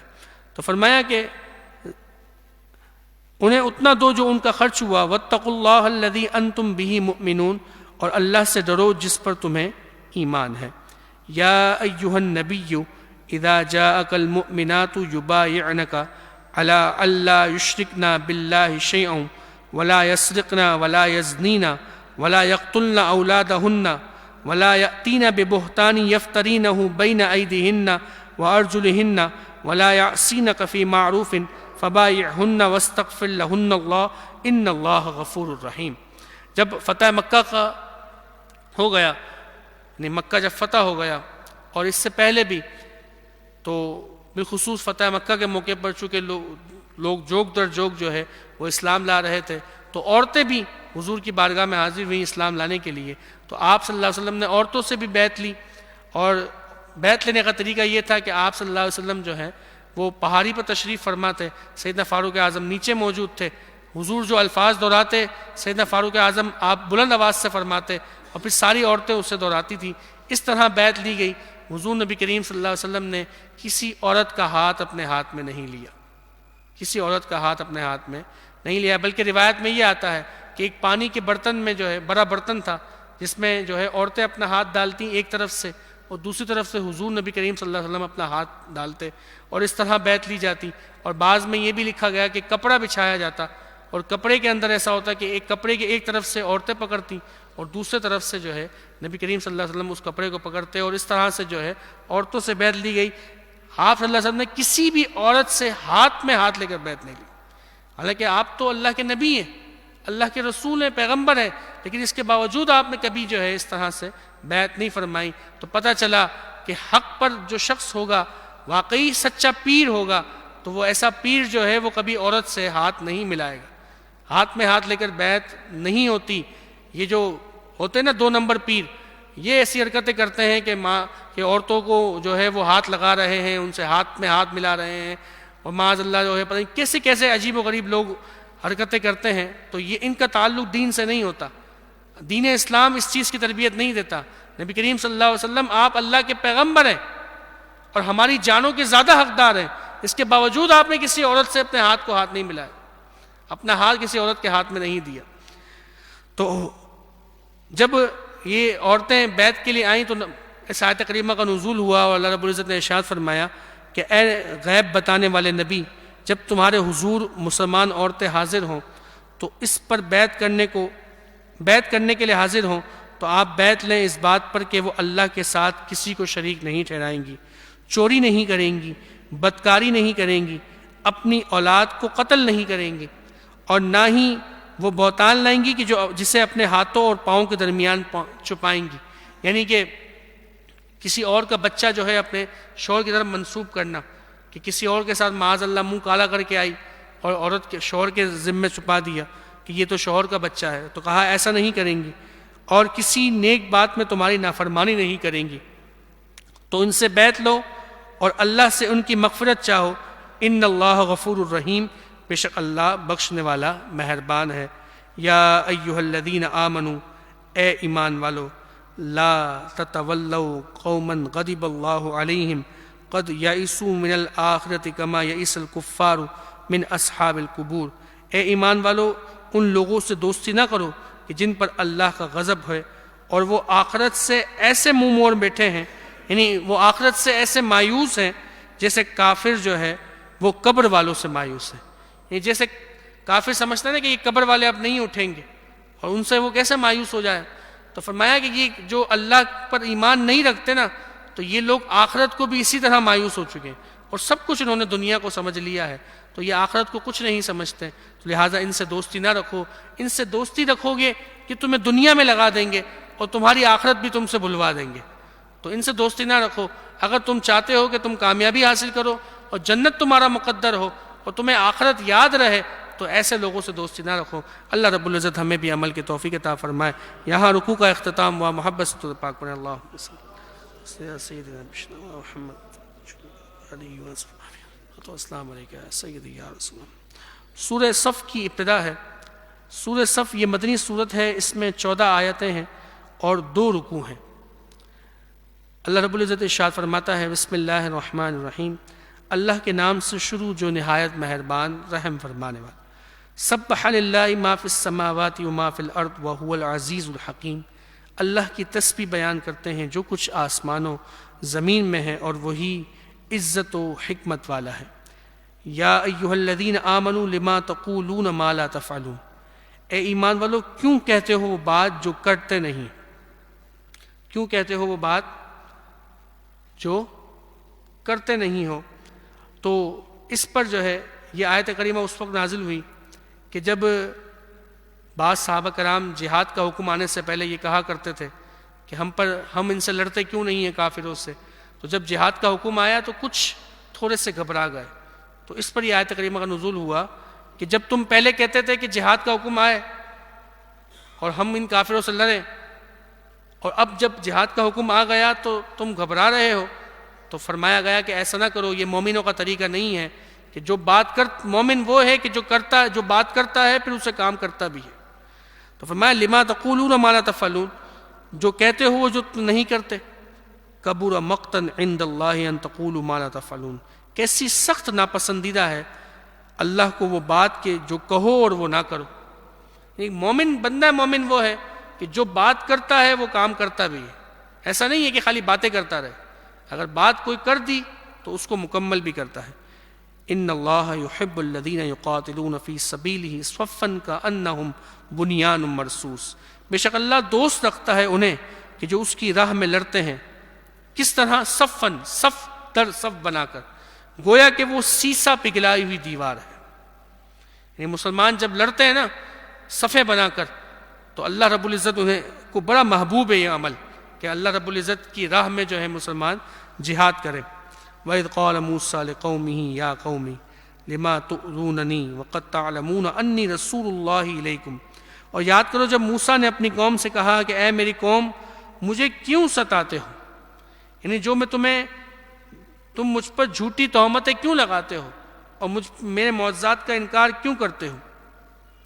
یہ خطاب بنی اسرائیل سے کہ جب انہوں نے جبارین کے مقابلے میں جانے سے انکار کیا اور آپ کو قسم قسم کے الزامات لگائے اور کہا کہ بھئی یہ معاملہ ہے، آپ جائیں اور آپ جا کر جو ہے ان سے لڑائی کریں، ہم تو ان سے لڑائی نہیں کریں گے، تو فرمایا گیا کہ آپ نے اپنی قوم سے کہا کہ میری قوم مجھے کیوں ستاتے ہو، حالانکہ تم اس بات کو جانتے ہو کہ بے شک میں اللہ کا رسول ہوں تمہاری طرف، یعنی میں اللہ کا بھیجا ہوا ہوں تمہاری طرف۔ فلما زاغوا ازاغ اللہ قلوبہم، پھر جب وہ ٹیڑے ہوئے تو اللہ نے ان کے دل ٹیڑے کر دیے۔ واللہ لا یہدی القوم الفاسقین، اور اللہ فاسق لوگوں کو راہ نہیں دیتا۔ یعنی یہاں پر یہ مثال بیان کرنا مقصود اس لیے ہے کہ جو مسلمان جہاد سے گھبرا گئے تھے تو انہیں بتایا گیا کہ اب جس طرح موسیٰ علیہ السلام کے دور میں جب بنی اسرائیل سے کہا گیا کہ تم قوم جبارین سے جا کر لڑو، تو انہوں نے لڑنے سے منع کر دیا اور یہ کہہ دیا کہ یہ تو تم جاؤ جا کر تم لڑو، یعنی آپ جائیں، آپ کا رب جائے اور جا کر ان سے جہاد کرے، ہم تو ان سے نہیں لڑیں گے۔ تو کہا ایسا نہ کر بیٹھنا کہ جو ایسے لوگ کرتے ہیں تو جو اللہ کے راہ سے ہٹ جاتا ہے، اللہ کے حکم سے ہٹ جاتا ہے، تو یہ لوگ ٹیڑے ہیں، اور جن کے دل ٹیڑے ہو جائیں تو پھر اللہ ایسے لوگوں کو ہدایت نہیں دیتا ہے۔ تو فرمایا کہ پھر اس کے ذریعے مسلمانوں کو تقویت دی گئی اور بتایا گیا، سمجھایا گیا کہ جب تم پر اب جہاد کا حکم نازل ہو گیا تو اب تمہیں جہاد کرنا ہے، اور جب تم جہاد کرو گے اللہ رب العزت تمہیں ضرور فتح عطا فرمائے۔ تو گھبرانے کا کام مسلمان کا نہیں ہوتا، ڈرنے کا کام مسلمان کا نہیں ہے، مسلمان بہادر ہوتا ہے۔ اور بابا جی فرمایا کرتے تھے انسان بہادر اس وقت ہوتا ہے جب اس کے دل میں عشق رسول ہو۔ تو عشق رسول کی شمع اگر آب و تاب کے ساتھ جل رہی ہے نا تو انسان بزدل نہیں ہو سکتا، انسان بزدل نہیں ہو سکتا۔ تو اللہ رب العزت ہماری اس شمع کو ہمیشہ قائم و دائم رکھے۔ تو فرمایا کہ واللہ لا یہدی القوم الفاسقین، اللہ فاسق لوگوں کو ہدایت نہیں دیتا۔ وَإِذْ قَالَ عِیسیٰ ابْنُ مَرْیَمَ یَا بَنِی إِسْرَائِیلَ إِنِّی رَسُولُ اللَّهِ إِلَیکُم مُصَدِّقًا لِمَا بَیْنَ یَدَیَّ مِنَ التَّوْرَاةِ وَمُبَشِّرًا بِرَسُولٍ یَأْتِی مِن بَعدِی اسْمُهُ احمد۔ اور جب عیسیٰ بن مریم نے کہا اے بنی اسرائیل، میں تمہاری طرف اللہ کا رسول ہوں کہ جو اپنے سے پہلے کتاب توریت کی تصدیق کرتا ہوں، اور اس رسول کی بشارت دیتا ہوں جو میرے بعد تشریف لائیں گے، ان کا نام احمد ہے۔ یعنی حضرت عیسیٰ علیہ السلام جو ہیں وہ بنی اسرائیل سے خطاب کر رہے ہیں کہ میں جو تمہاری طرف آیا ہوں یہ میں اس کتاب کی تصدیق کر رہا ہوں جو تمہاری کتاب توریت ہے، یہ تورات جو ہے میں اس کی تصدیق بھی کر رہا ہوں، اور ساتھ میں تمہیں خوشخبری دے رہا ہوں اس رسول کی کہ جو میرے بعد آئیں گے، اور ان کا نام رب نے احمد رکھا ہے۔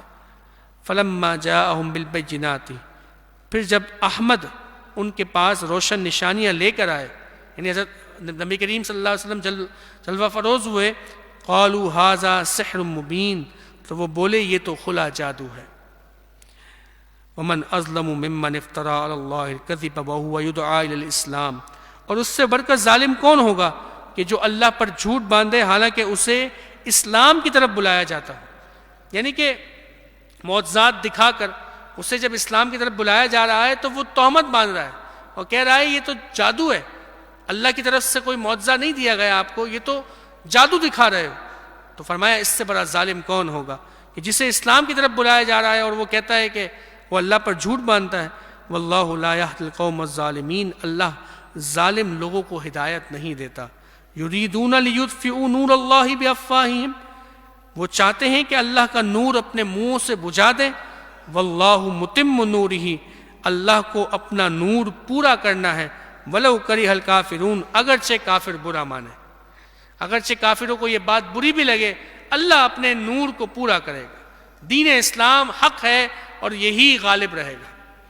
هو الذی ارسل رسولہ بالہدی ودین الحق لیظہرہ علی الدین کلہ ولو کرہ المشرکون، وہی ہے کہ جس نے اپنے رسول کو ہدایت اور سچے دین کے ساتھ بھیجا کہ اسے سب دینوں پر غالب کر دے اگرچہ مشرکین کو برا لگے۔ یا ایہا الذین آمنوا، اے ایمان والو، هل ادلکم علی تجارت تنجیکم من عذاب علیم، کیا تمہیں ایسی تجارت کی طرف رہنمائی نہ دوں کہ جو تمہیں دردناک عذاب سے بچا لے گی؟ اب وہ کون سی تجارت ہے؟ اس تجارت کا ذکر فرمایا جا رہا ہے۔ کیسی تجارت؟ فرمایا تؤمنون باللہ ورسولہ، کہ ایمان رکھو اللہ اور اس کے رسول پر۔ سب سے پہلی بات کیا ہے تجارت کی؟ یہ جو کاروبار ہے نا، کیسا بندہ کاروبار کرتا ہے تو کیا سوچتا ہے کہ نفع کہاں حاصل ہوگا؟ تو یہ نفع کون سا ہے؟ یہ ایسا نفع ہے کہ ہمیشہ کے لیے دردناک عذاب سے نجات اور ہمیشہ کے لیے جنت میں داخلہ ہے۔ تو یہ کاروبار کے اصول کیا ہیں؟ فرمایا سب سے پہلی بات تو یہ اللہ اور اس کے رسول پر ایمان رکھو۔ دوسری بات کیا ہے؟ وَتُجَاهِدُونَ فِي سَبِيلِ اللَّهِ بِأَمْوَالِكُمْ وَأَنفُسِكُمْ، اللہ کی راہ میں جہاد کرو اپنے مال و جان کے ساتھ۔ یہ کام کرو گے تو ذالکم خیر لکم، یہ تمہارے لیے سب سے بہتر ہے، ان کنتم تعلمون، اگر تم جانو۔ یغفر لکم ذنوبکم، اللہ بخش دے گا تمہارے گناہوں کو، اللہ تمہارے لیے تمہارے گناہوں کو بخش دے گا۔ وَيُدْخِلْكُمْ جَنَّاتٍ تَجْرِي مِن تَحْتِهَا الْأَنْهَارُ، اور وہ تمہیں داخل کرے گا ایسے باغات میں کہ جس کے نیچے نہریں رواں دواں ہیں۔ ومساکن طیبۃ فی جنات عدن، اور پاکیزہ محلوں میں داخل کرے گا کہ جو بسنے کے باغوں میں ہیں، رہنے کے باغوں میں ہیں۔ ذالک الفوز العظیم، یہ سب سے بڑی کامیابی ہے۔ وَأُخْرَى تُحِبُّونَهَا نَصْرٌ مِّنَ اللَّهِ وَفَتْحٌ قَرِيبٌ، اور ایک نعمت تمہیں اور دے گا جو تمہیں پیاری ہے، یعنی اللہ کی مدد اور جلد آنے والی فتح۔ یعنی کہ جب تم اللہ کے اوپر ایمان رکھو گے، یقین رکھو گے اور اس کی راہ میں جہاد کرو گے، تو جنت کے بارے میں تو بتایا گیا کہ جنت تمہیں نصیب ہوگی اور جہنم سے تمہیں نجات ہوگی، اور دوسری دنیا میں کیا فائدہ ہوگا کہ دنیا میں تمہاری مدد کی جائے گی اور تمہیں فتح نصیب ہوگی۔ وبشر المؤمنین، اور اے محبوب مسلمانوں کو خوشخبری سنا دیجیے۔ یا ایہا الذین آمنوا، اے ایمان والو، کونوا انصار اللہ، خدا کے مددگار ہو جاؤ، خدا کے مددگار ہو جاؤ۔ کما قال عیسی ابن مریم للحواریین من انصاری الی اللہ، جیسا کہ حضرت عیسیٰ بن مریم نے اپنے حواریوں سے کہا کہ کون ہے کہ جو اللہ کی طرف ہو کر میری مدد کرے۔ قال الحواریون نحن انصار اللہ، حواری بولے ہم دین خدا کے مددگار ہیں۔ یعنی یہ ساری باتیں جہاد کے اوپر بتائی جا رہی ہیں کہ جب تمہیں جہاد کا حکم دیا گیا تو اب تم پیچھے نہ ہٹو، کہ اور مثالیں دے کر بتایا جا رہا ہے کہ موسیٰ علیہ السلام کی قوم تو پیچھے ہٹ گئی، لیکن جب حضرت عیسیٰ علیہ السلام نے اپنے حواریوں سے کہا کہ کون میرا مددگار ہے، تو حواری نے کہا کہ ہم اللہ کے مددگار ہیں، ہم اللہ کے مددگار ہیں، مطلب اللہ کے دین کے مددگار ہیں۔ تو اور جب صحابہ کرام کی بات آئی، اللہ اللہ قربان جائیں، حضور کے نے جب فرمایا کہ جہاد کرنے کے لیے جانا ہے تو کوئی تو کہنے لگے کہ حضور بدر تو یہ کھڑا ہے، آپ کہیں تو ہم دریاؤں میں اپنے گھوڑے اتار دیں گے، بدر تو یہ کھڑا ہے، آپ کہیں تو آج ہم سپر پاور جو ہے کیسر و کسریٰ، ہم اس سے بھی ٹکرا جائیں گے۔ اور پھر 8 تلواریں جو کہ زنگ لگی ہوئی، 6 زریں، 2 گھوڑے، 313 لوگ جن کے پاس جنگی لباس کچھ بھی نہیں ہے، درختوں کی ٹہنیاں توڑ توڑ کر لے جا رہے ہیں کہ اسی کو تلوار بنا کر جہاد کریں گے، سامنے ہزاروں کا لشکر ہے، کس بھروسے پر؟ اپنے رب پر بھروسہ کرتے ہوئے۔ یہ ہے صحابہ کرام کی شان، کیسا اللہ نے ان کے دلوں میں بہادری کا جذبہ ڈال دیا، جہاد کا جذبہ ڈال دیا کہ بغیر کسی ہتھیار کے ایسے ہی جنگ میں کود پڑے، اور اللہ نے عظیم الشان فتح عطا فرمائی۔ تو فرمایا نحن انصار اللہ، ہم اللہ کے مددگار ہیں۔ فآمنت طائفۃ من بنی اسرائیل وکفرت طائفہ، تو بنی اسرائیل سے ایک گروہ ایمان لایا اور ایک گروہ نے کفر کیا۔ فأیدنا الذین آمنوا علی عدوہم فاصبحوا ظاہرین، تو ہم نے ایمان والوں کو ان کے دشمنوں پر مدد دی تو وہ غالب ہو گئے ہیں۔ یعنی کہ بعض بنی اسرائیل تو حضرت عیسیٰ علیہ السلام پر ایمان لے آئے، بعض ایمان لے کر نہ آئے، تو جو ایمان لے کر آئے اللہ نے ان کی مدد فرمائی اور انہیں غلبہ عطا فرمایا۔ اللہ رب العزت سے دعا ہے کہ وہ ہمیں قرآن مجید فرقان حمید پر عمل پیرا ہونے کی توفیق عطا فرمائے، مسلمانوں کو کھویا ہوا وقار عطا فرمائے۔ آج مسلمان دین سے دور ہیں، اسلام سے دور ہیں، اور ہمیں جہاد سے دور کیا جا رہا ہے۔ اللہ رب العزت ہمیں شوق جذبہ جہاد عطا فرمائے اور اللہ کی راہ میں جہاد کرنے کی توفیق عطا فرمائے۔ ایک بار سورہ فاتحہ، 3 بار سورہ اخلاص پڑھ لیجیے۔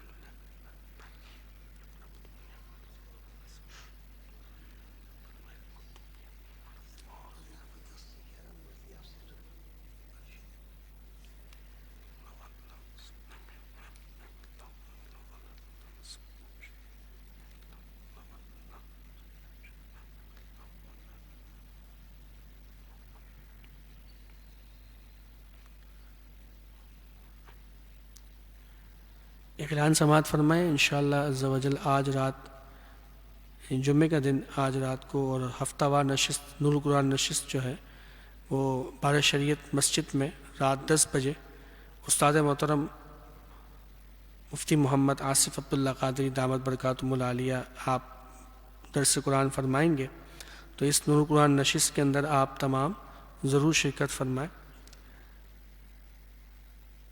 الحمدللہ رب العالمین۔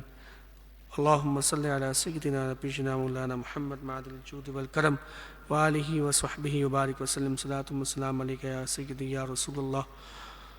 اللهم أنت السلام ومنك السلام وإليك يرجع السلام. تبارك ربنا وتعاليك يا ذا الجلال والإكرام. اللهم رب اغفر وارحمهما كما ربياني صغيرا. اللهم إني أسألك باسمك الأعظم ورضوانك الأكبر. اللهم أرنا الحق الحق وارزقنا اتباعه. اللهم أرنا الباطل باطلا وارزقنا اجتنابه. اللهم أرنا حقائق الأشياء كما هي. يا واجد يا ماجد لا تزل عنا نعمة أنعمتها علينا. اللهم ارزقنا شهادة في سبيلك وجعل موتنا في بلد حبيبك صلى الله عليه وسلم.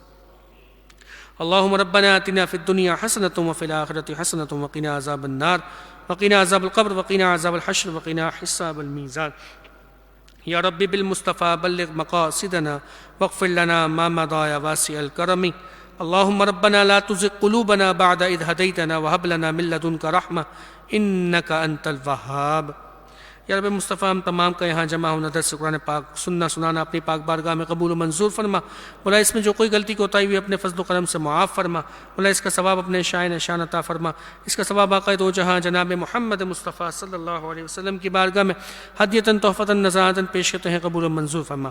آپ کے وسیلہ جلیلہ سے تمام انبیاء کرام تمام صحابہ کرام تمام صحابیات خلفاء راشدین امہات المؤمنین عشرہ مبشرہ حضور نبی کریم صلی اللہ علیہ وسلم کے والدین کریمین طیبین طاہرین تمام شہداء بدر و احد و حنین و کربلا بخصوص سید الشہداء سیدنا حمزہ تمام اہل بیت اطہار بخصوص سیدنا امام حسن امام حسین سیدہ فاطمہ الزہرا رضی اللہ تعالیٰ عنہا سیدنا علی المرتضیٰ کرم اللہ تعالیٰ وجہہ الکریم تمام تابعین تابعات تبع تابعین تبع تابعات ائمہ کرام ائمہ اہل بیت اطہار ائمہ مجتہدین تمام مفسرین محدثین اولیاء بزرگان مشائخ بخصوص حضور غوث اعظم کے والدین و تیری عطا سے ہماری راج رکھنے والے حضور سیدنا غوث اعظم کو پیش کرتے ہیں قبول و منظور فرما. صدقہ حضور غوث اعظم کا قادریوں میں زندہ رکھ قادریوں میں موت دے اور قادریوں کے ساتھ حشر فرما.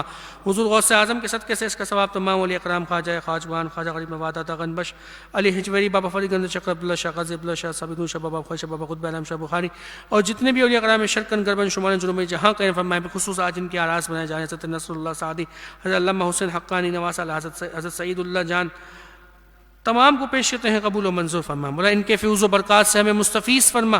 مولا ان کی تربت اثر پہ برسنے والی رحمتوں کا صدقہ مولا ہم تمام کو دنیا اور آخرت میں عظیم الشان کامیابیاں عطا فرما. ہمارے ایمان کی حفاظت فرما. ایمان پہ خاتمہ بالخیر عطا فرما. مولا جو کچھ پڑھا گیا اس کا ثواب تمام علماء کرام اعلیٰ حضرت اعلیٰ خلفاء صاحبزادہ خلفاء محدث اعظم پاکستان علامہ شاہ احمد نورانی صدیقی قاری مصلح الدین الرحمٰن علامہ سید شاہ طراب الحق قادری مفتی اختر رضا خان صاحب امیر المجاہدین حضرت علامہ خادم حسین نظوی غازی ملت غازی ممتاز حسین قادری شہید غازی عبدالقیوم شہید غازی علم الدین شہید اور جتنے بھی شہداء نصرت پاک ہیں شہداء ختم نبوت ہیں شہداء نام السلام سب کو پیش کرتے ہیں قبول و منظور فرما. صدقہ ان شہداؤں کا مولا ہماری نسلوں میں بھی کوئی گستاخ رسول پیدا نہ ہو. مولا جو بھی پیدا ہو تیرے نبی کے چاہنے والے پیدا ہوں تیرے پیاروں کے چاہنے والے پیدا ہوں صحابہ کرام سے اہل بیت سے محبت کرنے والے پیدا ہوں. مولا ہمیں بھی مرتے دم تک اسی راہ پر قائم دائم رکھ اسی راہ پر ہمیں شہادت کی موت عطا فرما. مولا جو کچھ پڑھا گیا اس کا ثواب تمام مؤمنین مؤمنات مسلمین مسلمات حاضرین کے گھر والوں میں سے سوشل میڈیا پہ جو ہمیں سن رہے ہیں ان کے گھر والوں میں سے دوست احباب میں سے جو کوئی اس دنیا سے رخصت ہوئے مولا جن کے والدین اس دنیا سے سب کو ان تمام کو پیش کرتے ہیں قبول و منظور فرما. مولا جن کے والدین حیات ہیں انہیں دراز عمر بالخیر نصیب فرما. مولا بالخصوص مولا میرے والدین کو دراز عمر بالخیر نصیب فرما. تمام بیماریاں پریشانیاں تمام کے والدین سے دور فرما. ان کو مولا بغیر کسی محتاجی کے مولا طویل عمر عطا فرما. مولا دراز عمر بالخیر نصیب فرما. مولا جو پریشان حال ہے ان کی پریشانیوں کو دور فرما. جو مقروض بار قرض سے نجات عطا فرما. بے روزگار حلال طیب پاکیزہ روزگار عطا فرما. برسر روزگار ہے روزی روزگار میں برکتیں عطا فرما. بے اولادوں کو نیک صالح اولاد عطا فرما. اولاد والوں کو اولاد کی خوشیاں دیکھنا نصیب فرما. جو بہنیں گھر میں بے رشتہ ہیں ان کے لیے غیب سے اچھے رشتے عطا فرما. مولا جو مانگ سکے عطا فرما جو نہ مانگ سکے اپنے فضل سے اپنے کرم سے عطا فرما. تحریک لبیک پاکستان کو دن دگنی رات چوگنی ترقی عطا فرما. مولا جتنے مسلمان بیمار ہیں مولا ان کے لیے دعاؤں کا کہا گیا سیدہ عظمیٰ محمد علی مولا اور جتنے بھی مسلمان بیمار ہیں مولا جہاں کہیں بیمار ہیں نبی کریم صلی اللہ علیہ وسلم کے لعابدان اقدس کے صدقے تمام بیمار مسلمانوں کو شفا عطا فرما. مولا جن کے والدین بیمار ہیں بالخصوص میری والدہ میرے والد صاحب مولا تمام کو مولا شفا کاملہ عاجلہ متواترہ عطا فرما. مولا جو مانگ سکے عطا فرما، جو نہ مانگ سکے اپنے فضل سے اپنے کرم سے عطا فرما۔ مولا تحریک لبیک پاکستان کو دن دگنی رات چگنی ترقی عطا فرما، ملک پاکستان کی خیر فرما، نظام مصطفیٰ قائم فرما، اسلامی حکمران عطا فرما۔ مولا جہاں کہیں مسلمان کافروں کے ظلم و ستم کا شکار ہیں انہیں غلبہ عطا فرما، مسلمانوں کو عروج و ترقی عطا فرما، اسلام کا بول بالا فرما، دشمنان اسلام کا منہ کالا فرما۔ مولا غازی تنویر صاحب کو، مولا ڈاکٹر عافیہ صدیقی کو جلد از جلد باعزت رہائی عطا فرما۔ مولا تجھ سے دعا مانگتے حرمین طیبین کی بادرب حاضری عطا فرما، رمضان مدینہ عطا فرما، حج مبرور و مقبول کی سعادتیں عطا فرما۔ جو میں کیوں کہوں مجھے یہ عطا ہو وہ عطا ہو، وہ دو کہ ہمیشہ میرے گھر پر قبلہ ہو، مٹی نہ ہو برباد پس مرگ الہی، جب خاک اڑے میری تو مدینے کی ہوا ہو۔ ببرکت ان اللہ و ملائکتہ یصلون علی النبی یا ایھا الذین آمنوا صلوا علیہ وسلموا تسلیما۔ اللہم صل علی سیدنا نبینا مولانا محمد معدن الجود والکرم بآلہ وصحبہ وبارک وسلم۔ صلاۃ و سلام علیک یا سیدی یا رسول اللہ، فاللہ خیر حافظا وہو ارحم الراحمین، بحق لا الہ الا اللہ محمد رسول اللہ۔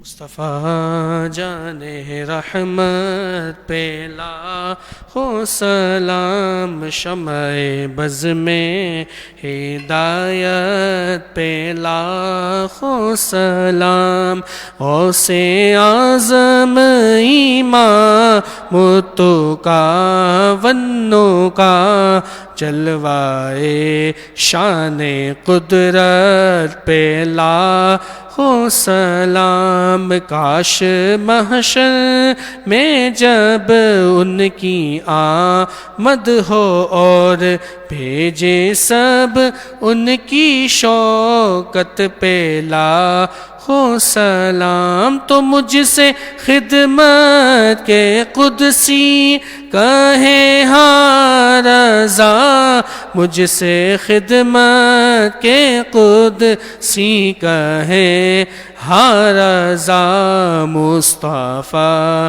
جان رحمت پہ لاکھوں سلام، شمع بز میں ہدایت پہ لاکھوں سلام۔